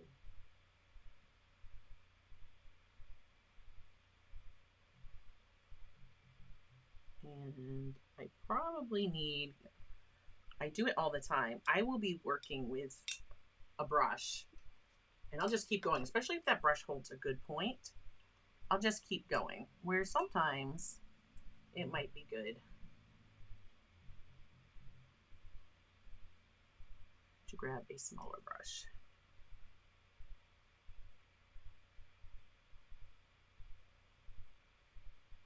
Just pulling up some grass.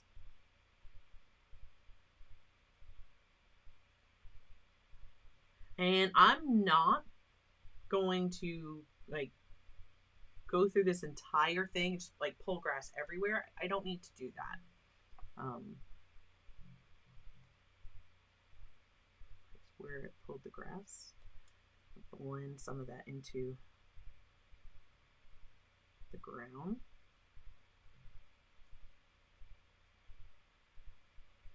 And I'm almost definitely going to have to come back and do that a couple times. That's what I did on my last one. So again, just clean brush, drying that out. And now I'm coming back with the brush that's just barely damp. I'm just kind of softening that edge. And that's how, when I said we could fix this, if I take my brush that's clean and pretty much wipe most of the water out, see the line? There's just like a really hard orange line right there. I don't like that. So if I just take my clean brush, I can just come in, kind of soften that space. And I don't want to leave water that's just going to push and make a bloom. So just dabbing it with my tissue. And now that harsh line is gone. So that's one way to take care of that. All right, my green gray, that's this color, my darker. This is my darker color. I need to paint these rocks. Oh, maybe take some gray beige or beige gray. This one's called beige gray.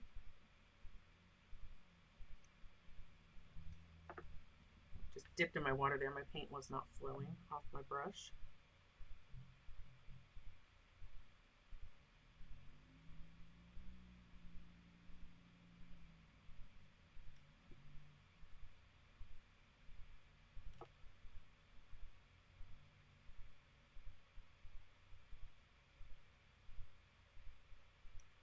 I have two little Easter eggs there.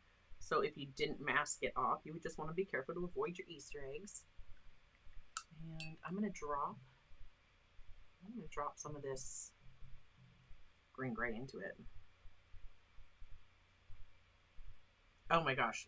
If you're talking about, Cat's Art Pick said,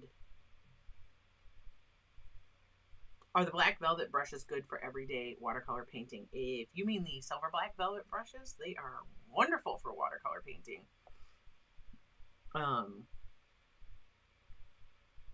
I love those brushes. So this is the this is the green gray. Silver brushes are a treat to paint with. Yeah, I do love them. Blick definitely carries them. This is a silver black velvet brush. Now they are a just to note, because some people don't want brushes that have real animal hair in them. The silver black velvet brush is a blend. There is real and synthetic fibers are in there. So if that's something that is of importance to you, it's good to know. Another one that I just started using is the Princeton Velvet Touch. This is a much more affordable brush. I really like the Velvet Touch line. In fact, I'm waiting. I think I have a couple more that are coming because I wanted a regular round to see the difference between the long rounds and regular rounds. So I'll be able to tell you more about those soon. But that is one, the Princeton Aqua Elite. I have a couple of those that I'm trying. And those are all, so the Princeton, the Aqua Elite, the Velvet Touch, are synthetic. So if you don't want brushes that have real animal hair in them, then those might be a better choice for you. The Aqua Elite is a much snappier brush. So the silver brush is a very soft brush, like a Princeton Neptune, because it's a swirl. And if you like a snappier brush, like these medium brushes are snappy. If you like a snappier brush, then I would recommend the Velvet Touch or the Aqua Elite. The Aqua Elite is supposed to mimic Kolinsky Sable. And from the time that I painted with the one that I have, I really enjoyed it. I haven't painted with it enough to say, this is the brush you should, that I would definitely recommend you get. So I hope that helps. I am just playing around with some of the colors here. This is a flax beige. Working on this rock.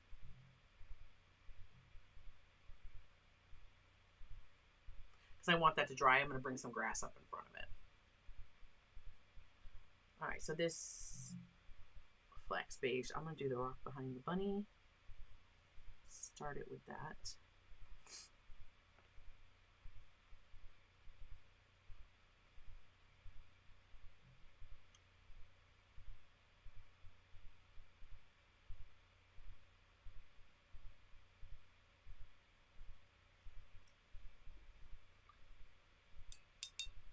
Again, I don't really have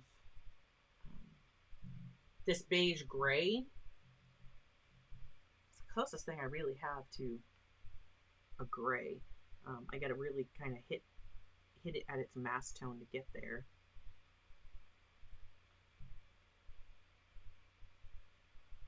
It's all right.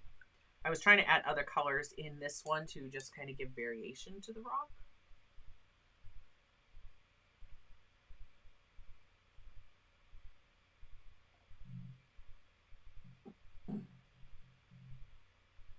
And those are completely different brushes. If you are looking for a Princeton brush that is going to be the comparable to the Silver Black Velvet, which is a very soft brush, that would be the Princeton Neptune line.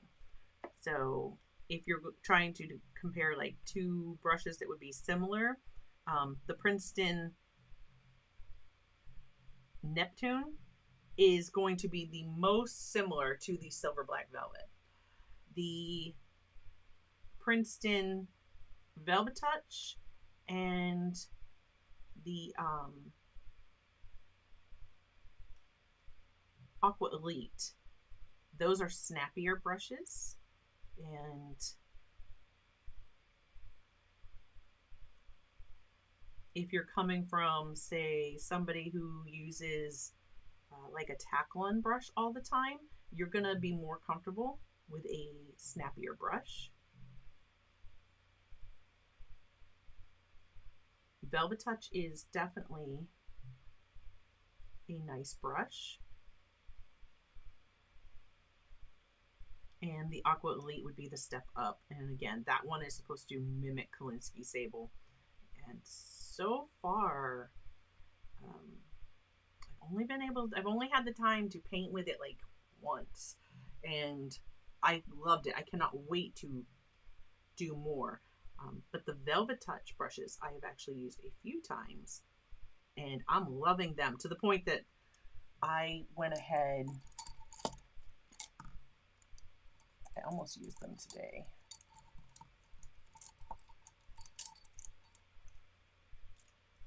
I ordered like quite a few, like the sizes that I normally get, and I have a couple others coming because where I have the long rounds, I kind of filled in the gaps in size with the regular size rounds. So yeah, the Princeton Velvet Touch. And let me just say, this one, it crimped too close to the end of the ferrule, and this is actually kind of sharp. I reached out to Princeton, and I have a new brush on the way. Like, you see how much like the two crimps and then there's all this space, and this one's like right at the bottom, and that kind of made it flare out a bit and made it sharp. I sent them the pictures, and they have one on its way to me to replace that. So, and I had wonderful experience with their customer service, so I can say that that was, great.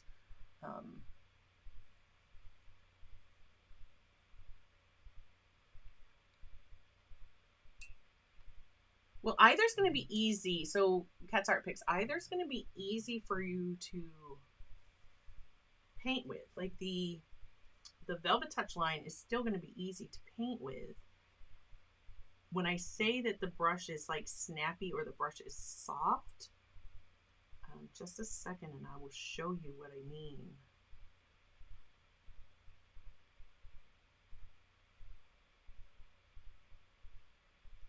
All right, got another rock there. And this is kind of, I would have preferred it to be lighter on top and darker on the bottom. I did that little reverse there.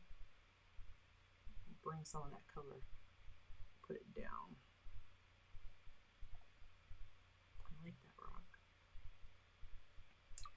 rock. Hi, James. All right, so if I pause for just a second.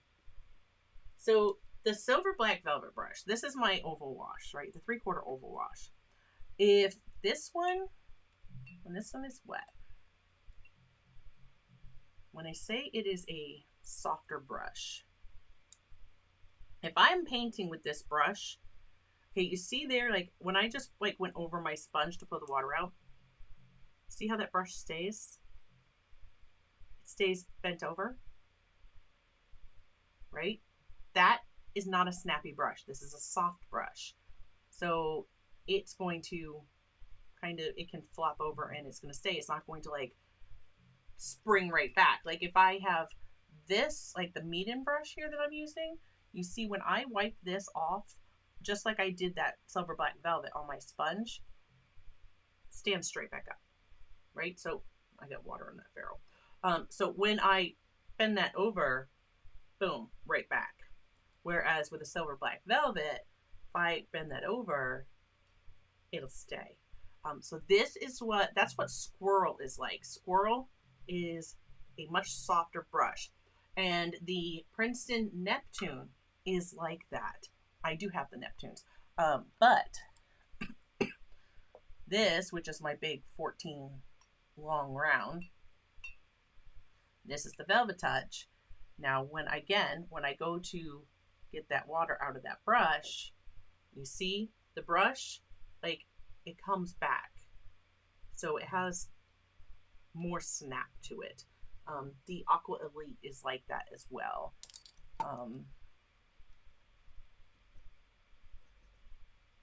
I hope that helps. Now, Silver Brush has the silver white, and this one, right, if you go with silver white instead of silver black velvet, silver white, that has all the snap in the world. So if it's a matter of like you want silver brush, silver white is a nice one. But yeah, Neptune brushes are soft. Not one is harder. Well, I don't want to say not one is harder to paint with than the other. Like this is the Neptune. So this is an oval wash. So just like that silver black velvet, right? This is, I get that. And this is a smaller one, so it's not gonna like really show you as much as that black velvet did. But you see how, again, it doesn't stand back up. This is very soft. It is more like a squirrel. But the Princeton brushes are synthetic. I think both have their place. When I first started, I was like, oh my gosh, the soft brushes, like I got my first ones I chose, like I was like, I'm gonna get a good set of brushes, and I forget who I was watching, but they used the Princeton Neptunes, so I was like, oh, I need to have the Princeton Neptunes. I got them in, and I was so used to a snappy brush because literally I was using the Princeton Snap and the Mimics by Jerry's Artarama puts out. And I got the Neptunes and they were so soft. I was like, oh, I don't like this because I couldn't like maintain my point right. And it was just, it was a thing. So I didn't care for them. But then I ended up getting my silver black velvets. Like the more I got into watercolor and really learned more, I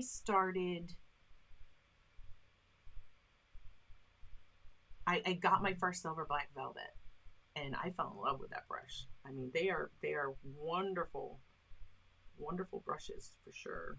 This is not wet anymore because I was jabbering. That's okay. Just working on my rock.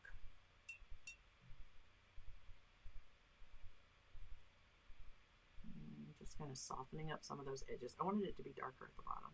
And so the mixture I was working with, I just added a little of the cool green into that. Because again, that's the one thing about this Art Nouveau set is it doesn't have a nice gray. And it definitely doesn't have a black. I have enough watercolors in the studio. I could have grabbed one, but I just wanted to use this set today. So,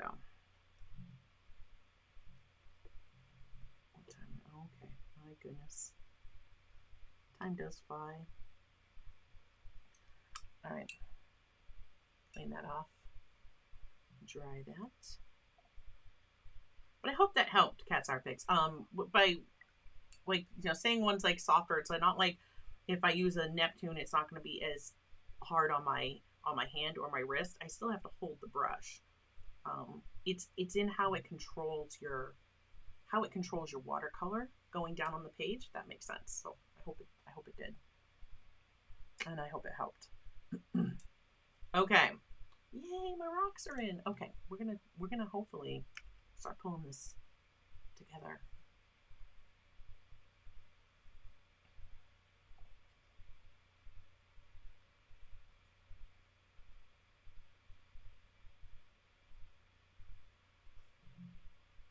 All right, George.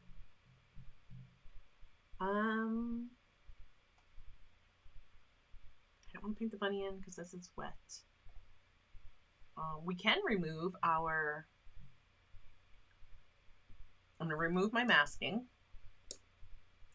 One of the ways that I like to remove masking is with an eraser. So if I just take my eraser and go over that, it comes right off. There are my flowers. And I guess I didn't paint my rock as tall as I was supposed to because my little chick now looks like he's hanging out in the grass. He was supposed to be on my rock. I didn't pay attention to that. This is a flower right here. Pop that off. Oh, and we've got our little bird up in the tree. Our flowers that were out here. I just think it's so easy to pull off the masking with an eraser. Here's another little chick down there. And that rock is not quite dry yet, so I'm not going to pull those Easter eggs off. I'm going to let my rock sit for a little bit longer. All right, let's paint in our little chicks. I'm going to make mine yellow. I'm just thinking Easter. Get my little guy up here up in the tree.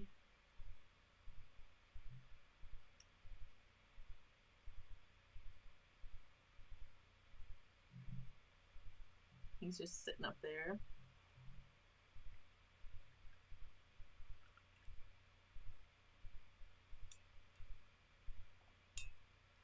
Thank you, Rob. Thanks for the gifted memberships.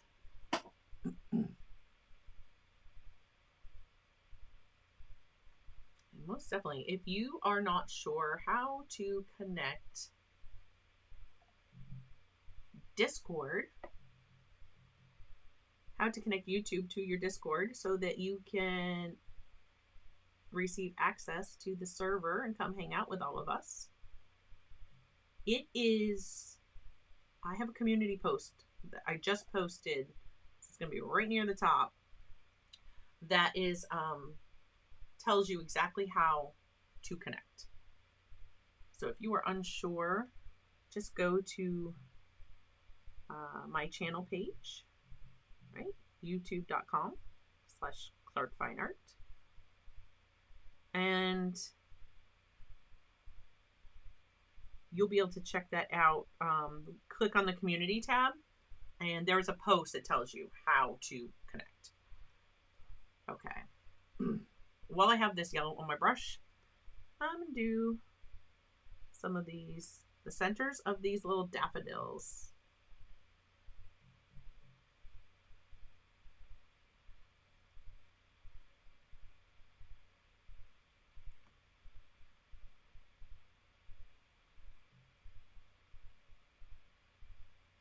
And I'm going to let the outside be white.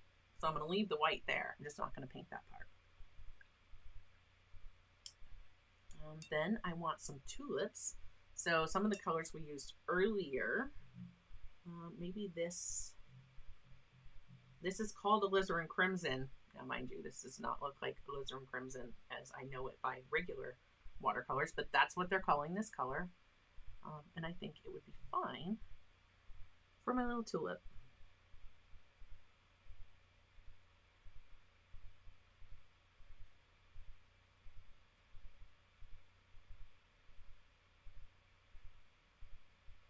I'll put all the greenery in just a bit. Maybe, oh, maybe we've got one. Let's do some purple. Not that purple. Let's go this one.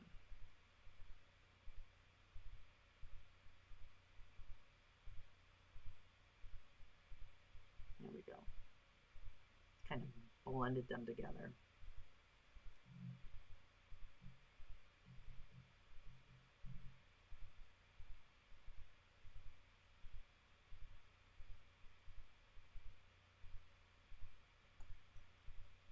Put a tulip over here.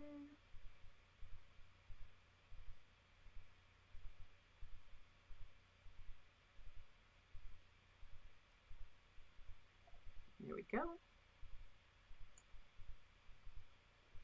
No, these ones aren't. I believe that they have some. James asked, are these paints pearlescent? These, the Art Nouveau ones, are not. No. Let's paint in our bunny. I'm gonna go with my beige gray.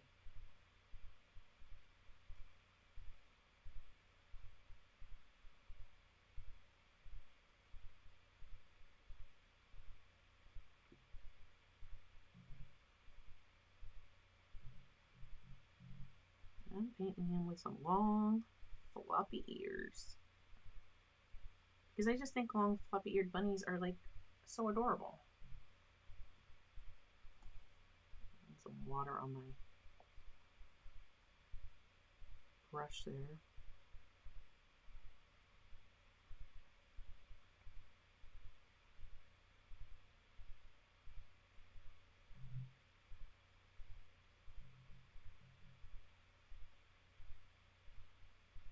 Now you can come back over this, like I said, if you wanted to with like your liner pen, kind of line him out, maybe add some like fur, lines and stuff in his fur. There's not a lot of detail in this. This is not a very big piece.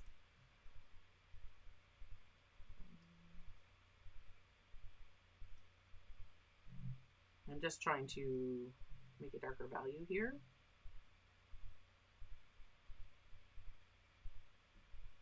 I'm using my shadow green to kind of darken that up because it is definitely a cool color.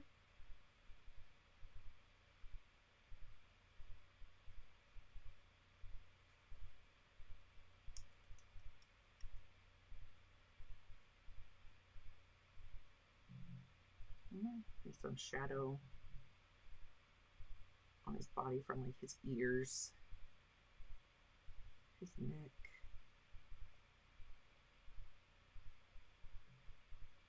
And some of this will blend because it's wet, and that's fine. But now he's looking a little bit more like a bunny.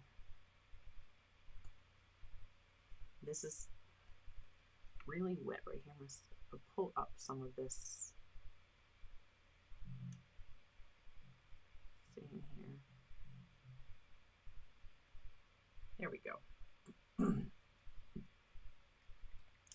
Oh, that's a beautiful brush. Cat's Art Picks. That's this one right here. That is the Princeton Neptune short-handled quill, size 6. It's a wonderful brush. It holds a ton of water. You could do a wet wash with that very, very easily. It's lifting out some of this, that darker color, because it bled, because it was wet. And again,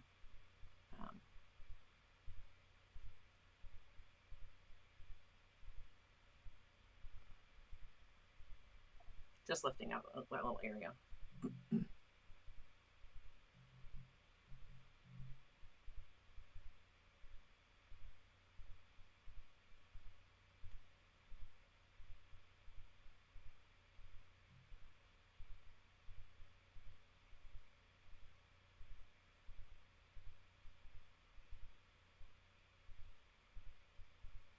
There we go. Our little bunny. All right, let's come back to our tree. I'm going back to my larger brush. And I am not going to go really wet, but I'm just dampening my paper a little bit here, and I'm going to pull down into the tree a bit, because when I come in, I'm taking this yellow brown,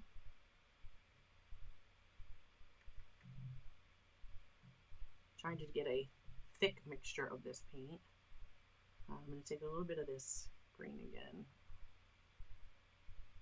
grab some of that Venetian red. I think it was my green gray that I mixed last time. Yeah, it was the green gray. There we go. So now I have a really dark greenish brown. And I'm going to come in because we need shadow up here.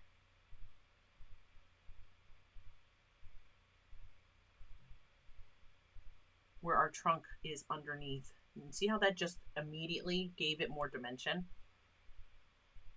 Same with our branch here. Okay, we're going to pull this down. Now I can come down this side of my trunk. I'm going to rinse my brush. Clean water. Really wipe that off. And then I'm just going to come right along the edge. Kind of soften that up.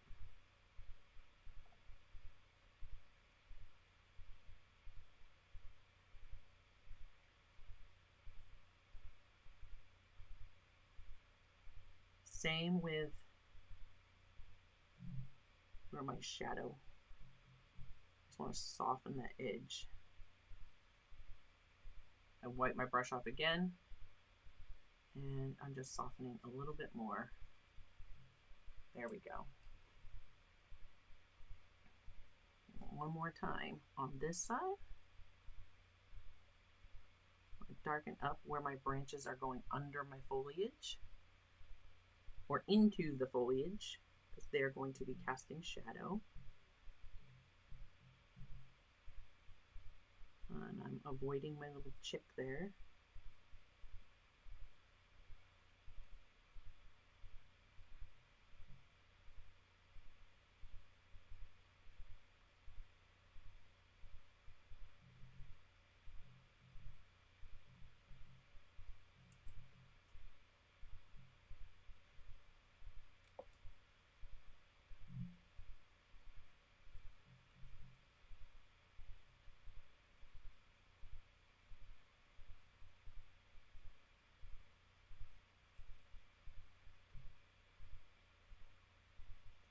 Yes, Cat's Art Picks asked, when I softened the edges,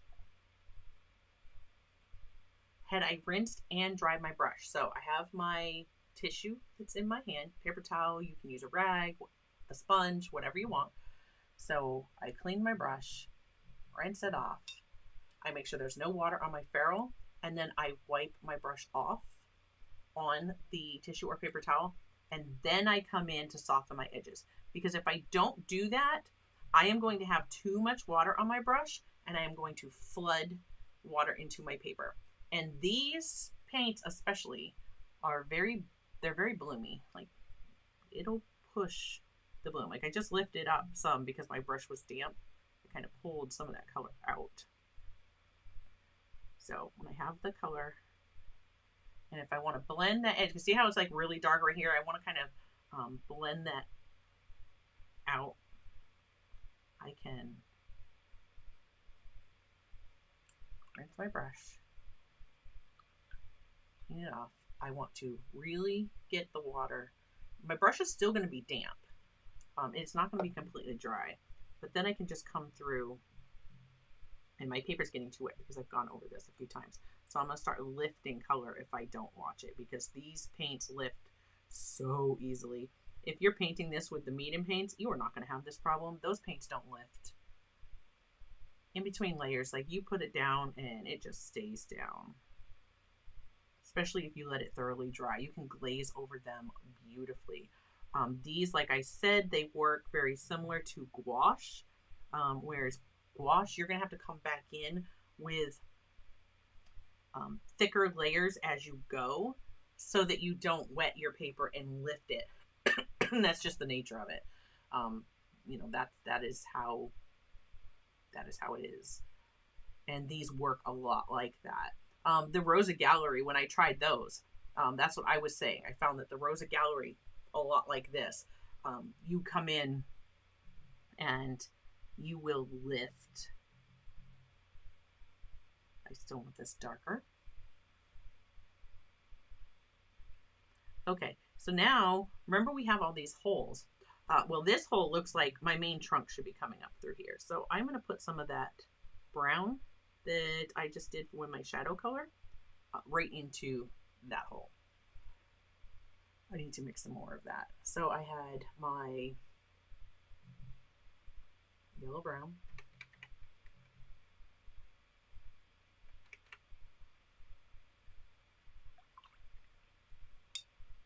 Some of my Venetian red. And I'm going to darken it up with my green gray.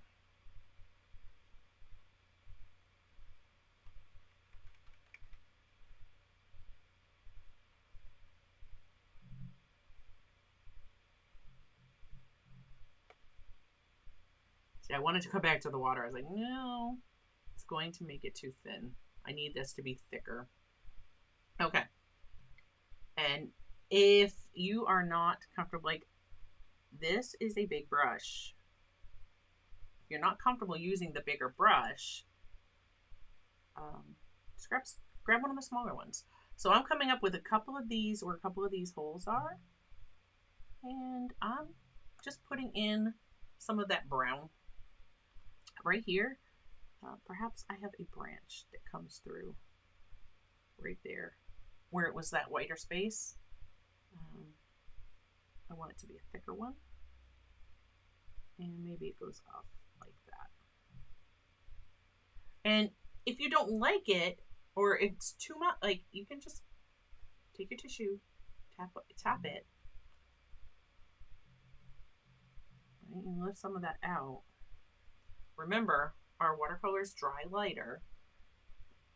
This branch here is certainly going to have pieces that would come through here where this little bird hole is. Maybe it goes off that way. Maybe it's a little bit wider. So I'm just going to pop that in there.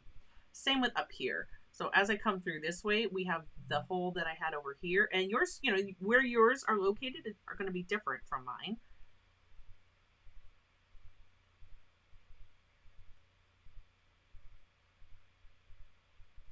So I'm just going to paint this in, and it feels like my paint is too wet, which means as it dries, it's going to leave a weird edge along the outside. I may have to come back in and go over it again. And I'm going to have, let's see, a branch that comes through this way. And I am not painting the entire thing. Like, there's still white around that. You can see through.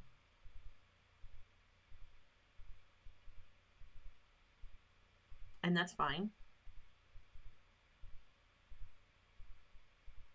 I'm going to fill that one and make it go this way. Right? If you're seeing some of the white still around your branches, that's perfectly fine.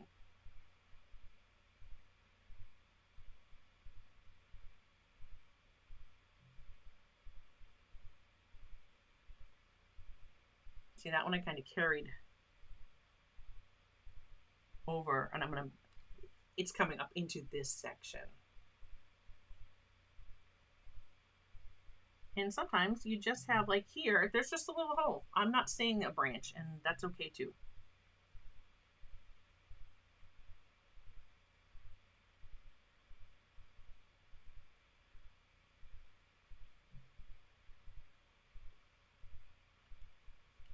Here's a perfect example of what I was saying. Around the edge, it's getting a darker line. It's because it was too wet. My paint, there was too much water in my brush when I put that down. And I can just come back and paint another layer, fill that in. Okay. Now I think some of this area where my branches are going in,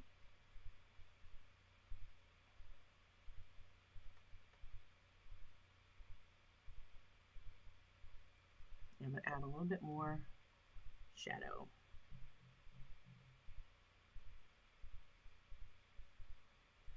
This is where it can be helpful.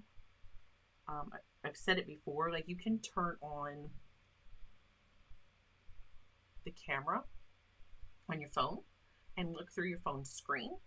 And when you do that, let's just get a closer look at this.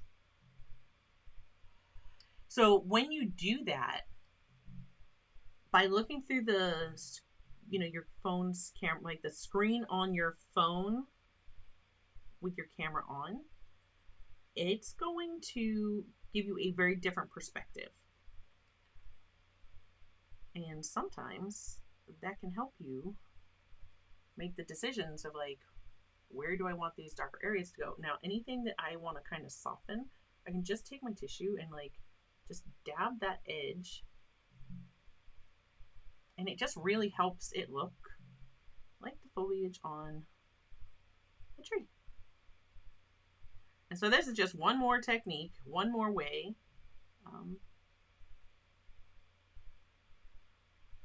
That you can paint trees.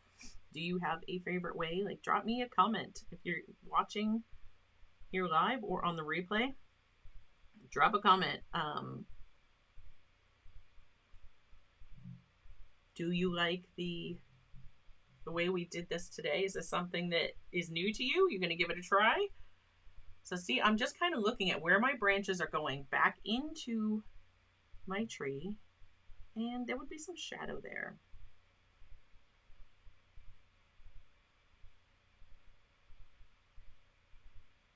And again, I like to kind of just dab it with that tissue that's crumpled up because it just kind of softens it and helps it look like the foliage on the tree.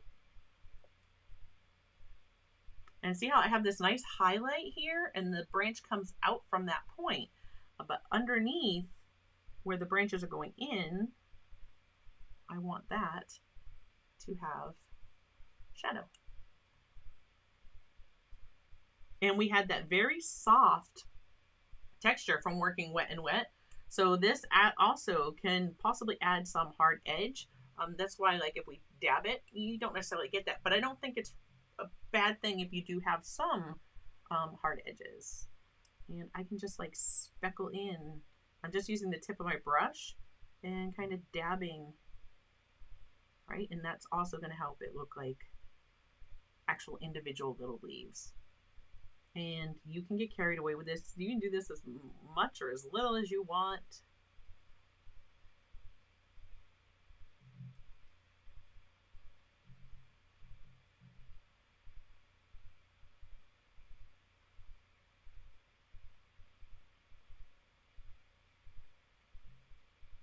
So there's our tree. And again, you can just keep going with this. It's easy to get carried away. My paint was starting to dry.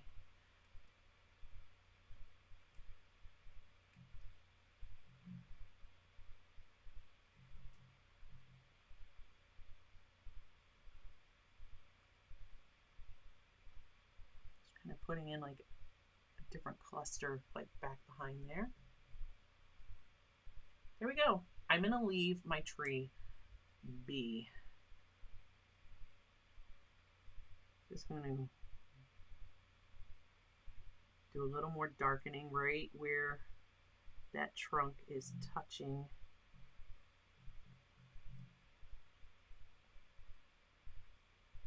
I'm mixing that brown I had with the green I was just using.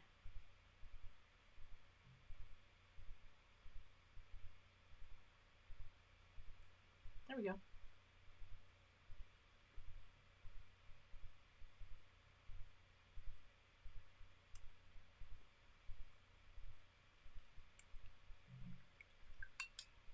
All right.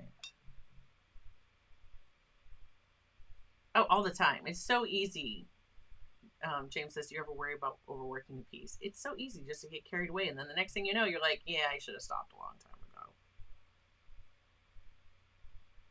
I'm just kind of getting, I have a very dry brush and I'm just pulling down.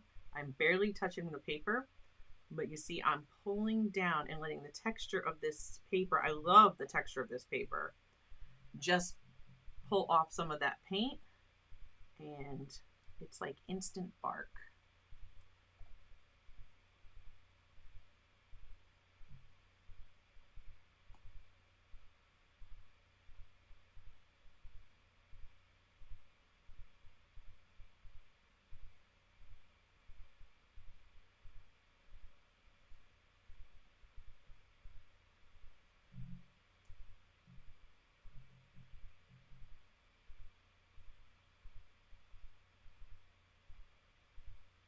I think I have that brush too, Cat's Art Picks.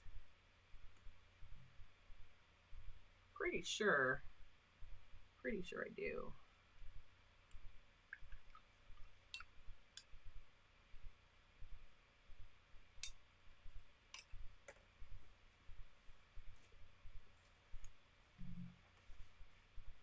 Right there is your Princeton Neptune 1/4 inch dagger brush. That's that one right there.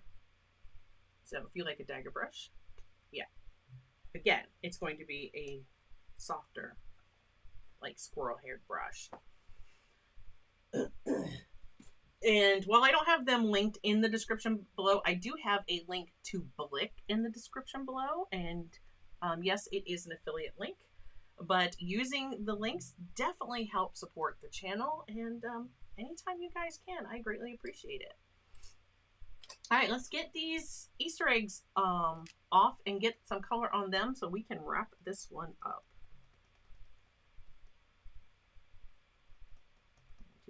Undo this. So I'm going to put the color on the Easter eggs, and then I'm going to start putting in some little grasses, and I'm going to call it done. You can continue as much as you want to.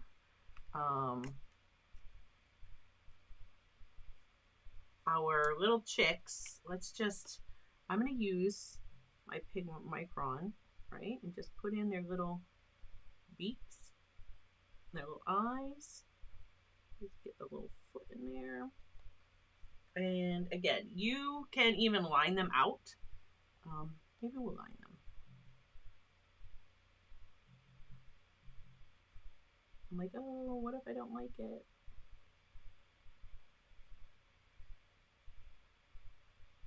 Too late now.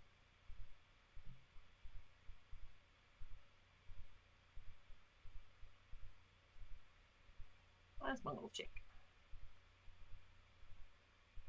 I don't mind that he got lined out.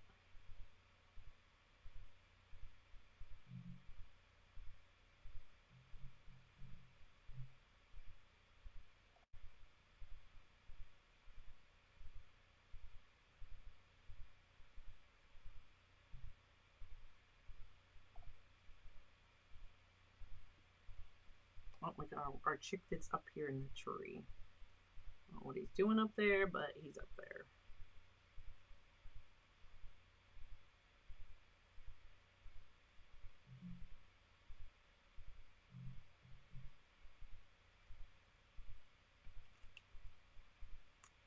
And since I line that, we might as well line our bunny.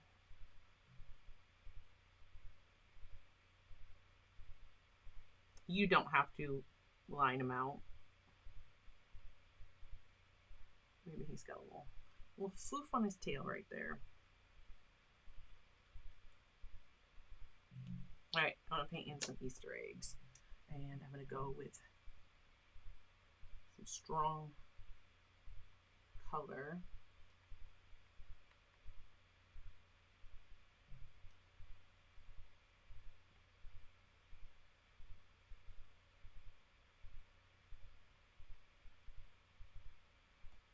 It's like not wanting to flow. It's very thick paint, so it's not wanting to flow off my brush. Right now I'm using this like gouache. It's very thick.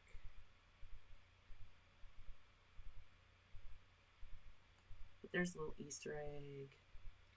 I'm just going to do a variety of colors. Like the colors we used in our sky, we're going to use those in our little Easter eggs. Let's have a purple one here.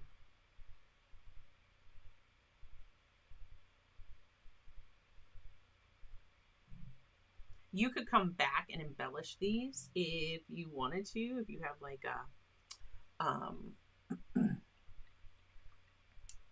a white gel pen, or I could use the Doc Peach Martins and like decorate your little Easter eggs if you want to. They're kind of small, but you could do it. You could. I'm taking this one.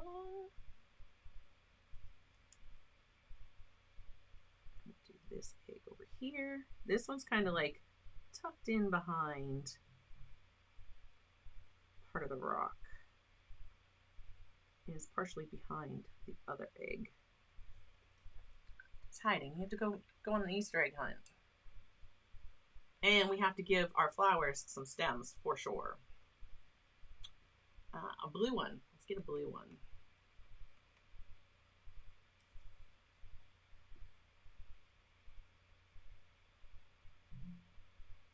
See, when you're painting at full strength, the guy just went over with the paint I did on the bunny there. There was no issue with that. I'm gonna come over here and do this one. Thinking of other colors we had in our sky. We haven't done one this color yet.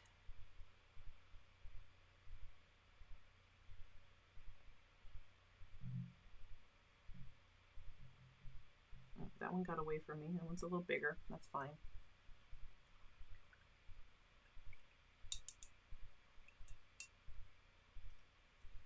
And got this really light pink, the pale pink.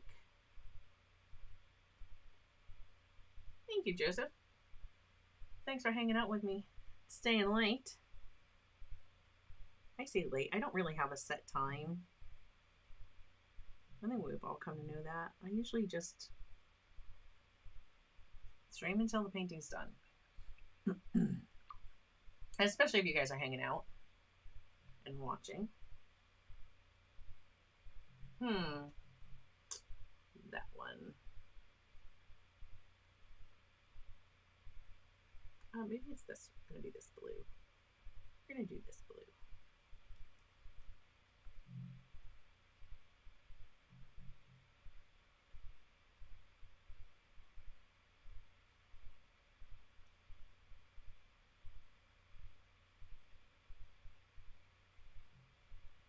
Okay.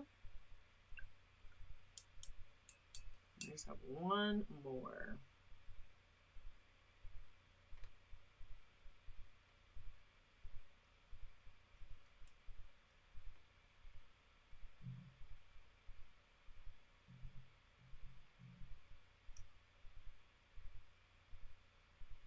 Touched my purple. I like painted over. I've got a big drop of paint that wants to come off this.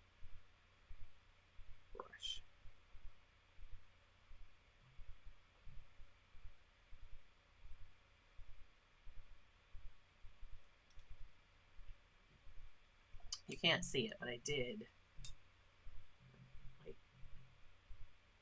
and these, like you saw when I get them wet, they're lighter, and then they dry and they get darker.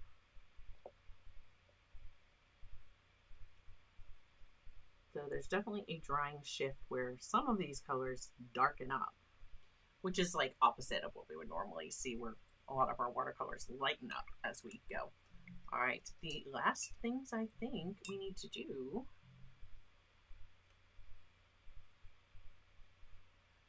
I need a bigger brush than that to make the pool of paint. I'm loving our little tree. I'm loving the top of our tree, the way it came out.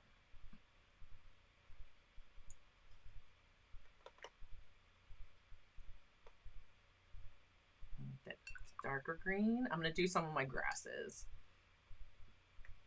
And I want some of this ivy green.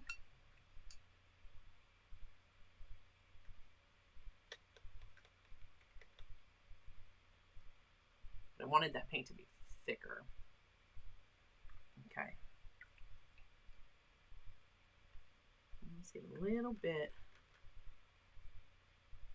I'm just putting a little bit of this saffron yellow up here, so that if I want to brighten up some spots and pull that in, I'll have it.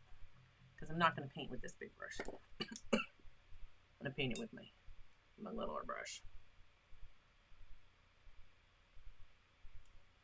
So over here where I said before I'd have to come back and do those again, I'm putting another layer with some darker.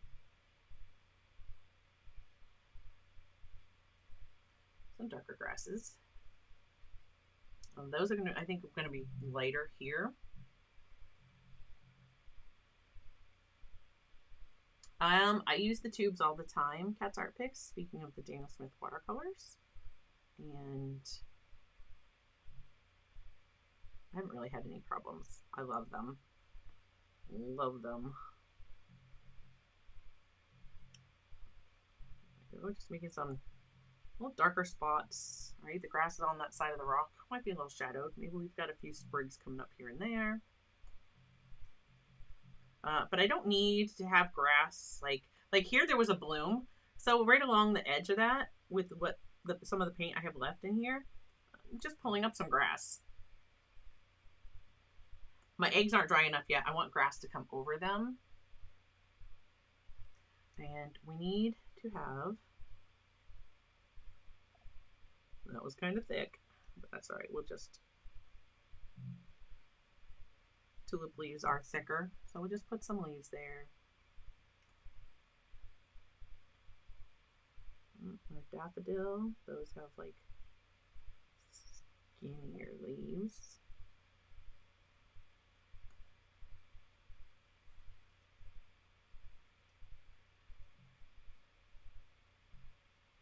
Another tulip here, which is going to have some thicker.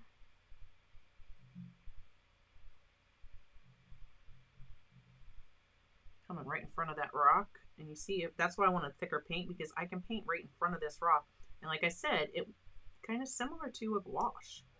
We're just going to pull some grass around this, just kind of give it a place to be growing out of. Get some grass around that.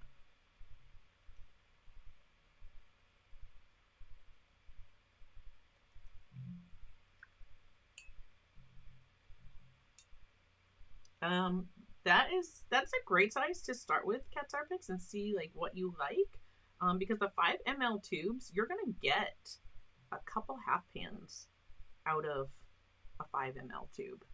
So I just cleaned my brush and got some of that water out, so it was just damp, and just pulled that down, kind of give it an anchor into the ground.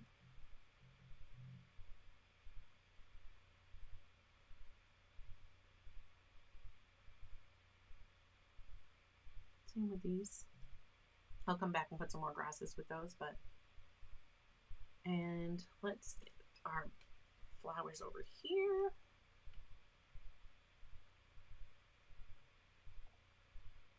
All right, these are coming up from behind the rock, So I'm just going to the rock.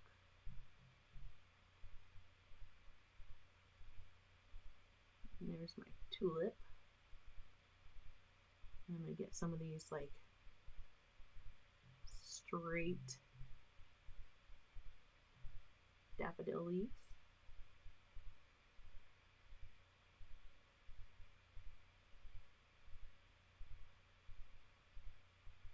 I love how this one over here came out.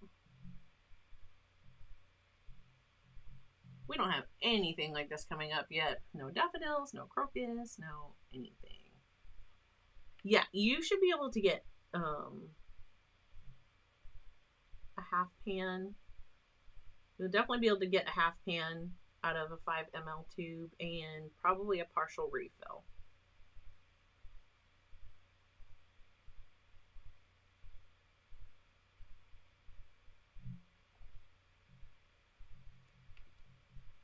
And I'm going to put some more. Like some more of those daffodil leaves. Maybe there's one here that hasn't bloomed yet.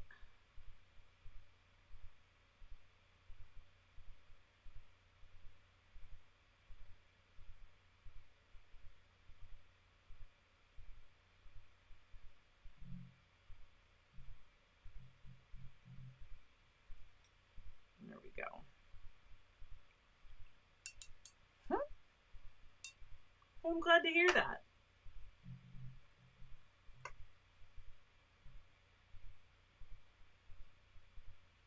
Creating just always makes me feel better. All right, coming back in with some more little grass details, like I said. Pull some more up behind this little rock. I'm gonna pull some up around my Easter eggs because they're hidden in the grass here. There we go. Same with these. I'm actually strategically pulling a piece of grass over where the blue bled into that other egg. Put some grass up on my rock. And I'm just like varying my angles where this is going.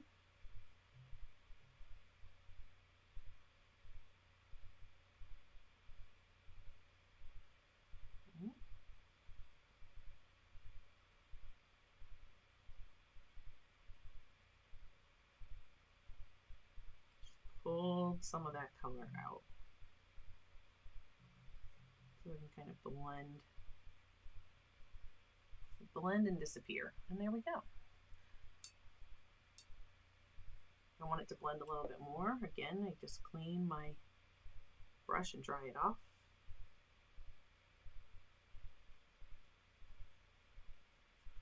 Pull it out. I'm going to come grab some of this. I need to get a little bit more wet. There we go. That yellow. I want that yellow green. My sun's shining in this area. And I want my grass to look lighter. So again, just pulling up some more. So we're here and there.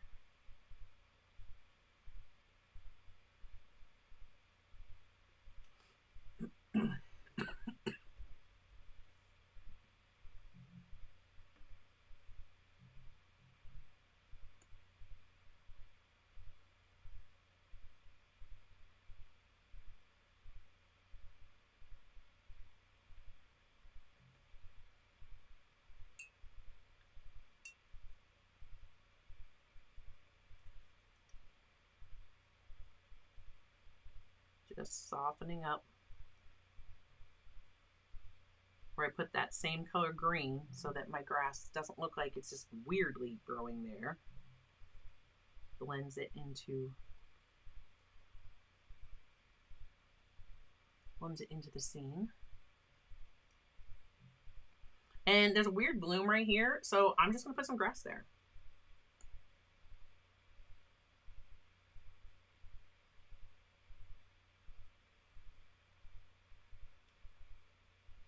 I just tapped my tissue just to make sure like I didn't have too much. My paint wasn't too wet.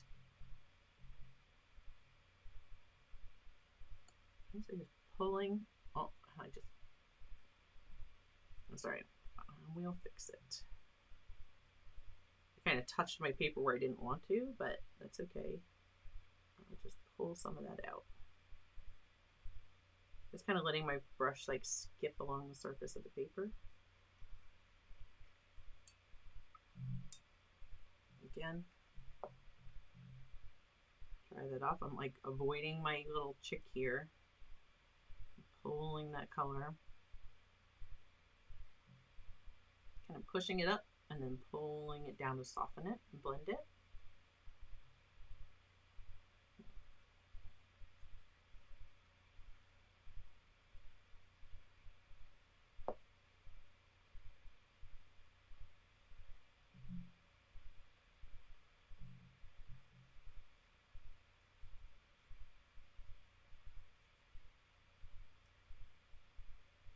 It's a little lighter back here than I would have wanted.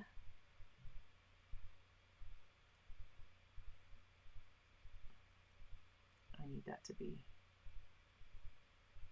a little more. I'm just going to glaze in some color.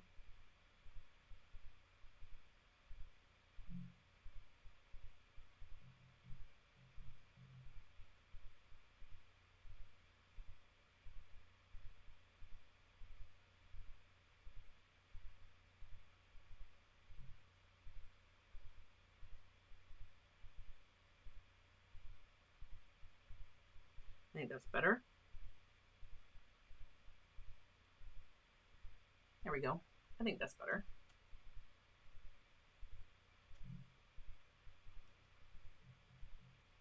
So I have grasses kind of here and there, but this is kind of a little bare. I'm just going to put a little bit through, and all I'm going to do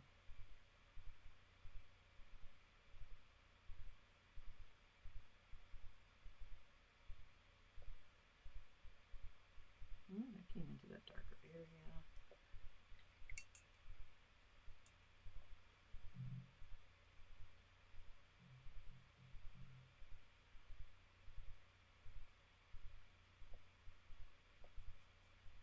This brush is really small to be doing this with. This one's already damp from before. So see, I didn't even put it in the water. Just whatever water was left on this from the last time I rinsed it and set it there.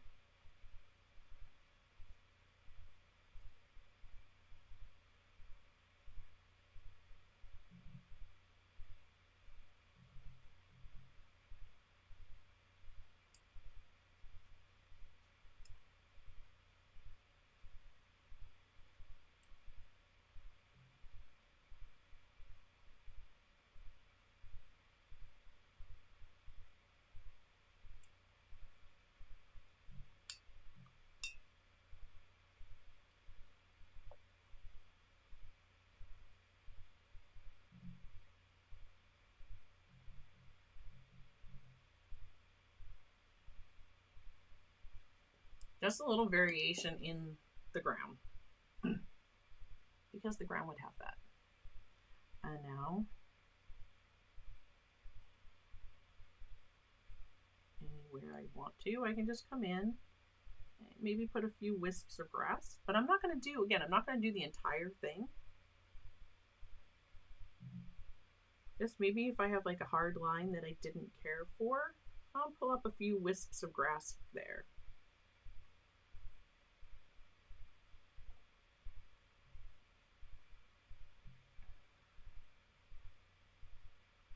And my brain was making pattern, so I gotta break that up.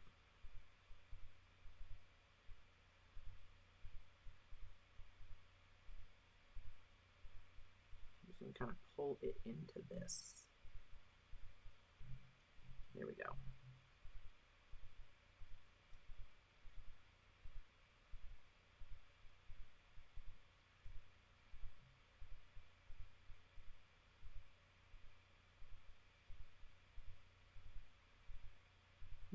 Bring in a few darker blades of grass in where I had the lighter grass.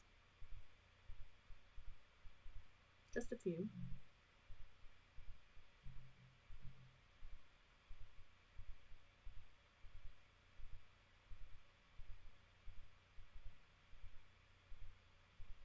And I try to go different directions, like, so however they were before, like I'll cross them as I pull new ones up. I think I'm just going to leave that alone. Okay, the only thing I need to do is fix that sun. So I'm going to take a little bit of my Dr. P.H. Martin's Bleed Proof White. And again, this is linked below. I'm going to grab a little bit of this. I'm going to put it on my palette.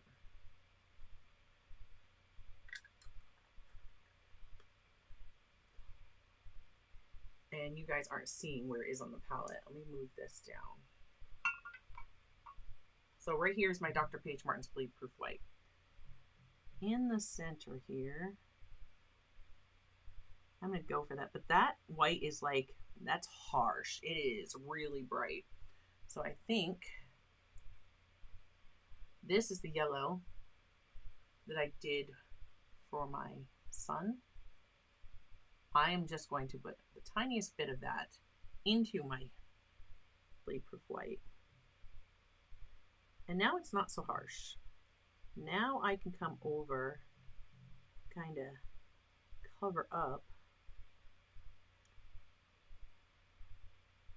where those pencil lines were that I didn't like. I'm still letting it go really white, like the white of the paper in the center.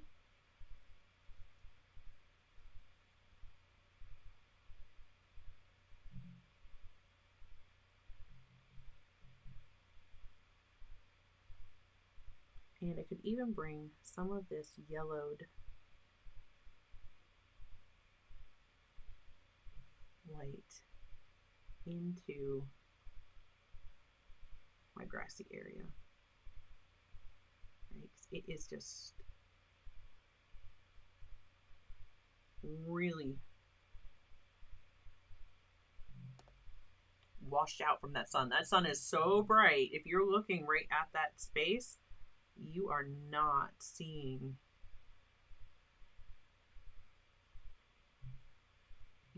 that part of the hill. So no, my sun does not, obviously my sun did not eat through the hill, but you know what I mean? Like when you're looking at the sun sometimes, it just washes out that color so much.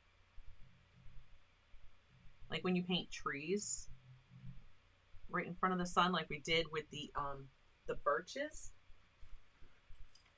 like we did with those, like it just washes them out so much that you can't really see the color.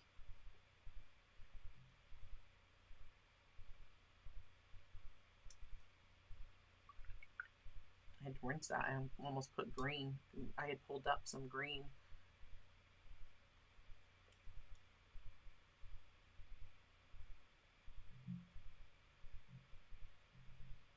That graphite is still showing a little bit, and it can happen. That's like the nature of it, right? Because I didn't use transfer paper. I drew right on this, and I didn't like the pencil I chose because it really, the graphite was like very smudgy, and yeah, I didn't care for it. I just want to soften this edge, kind of bring some of that green over. I'm just reactivating the green that's next to it a little bit and pulling that in.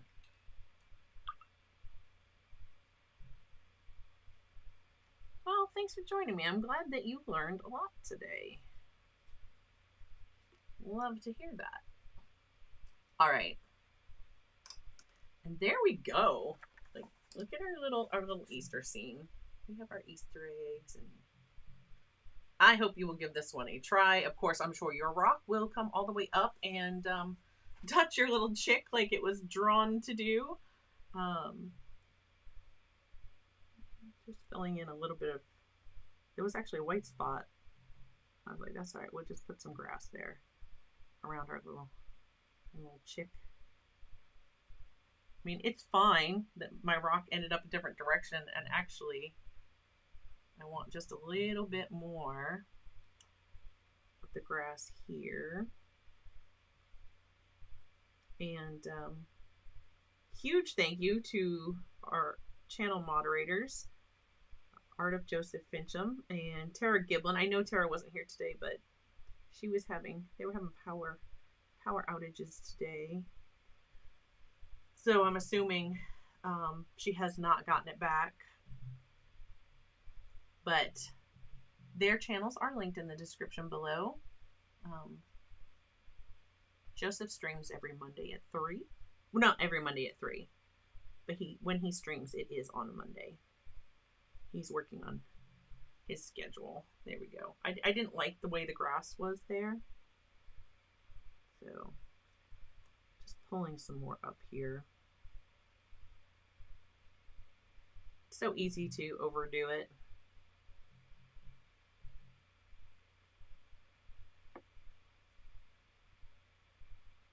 There we go. Again, this would be like shadowed from the tree anyway, so yeah, it's fine.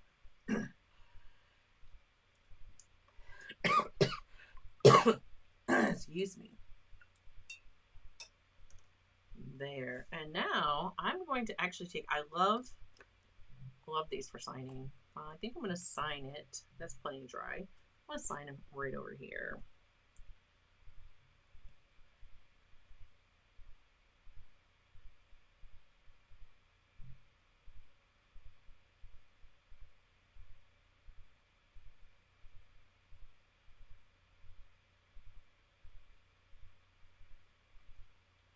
There we go. And there's our little Easter sunrise. If you painted along, please share it on social media. I would love to see it. Tag me.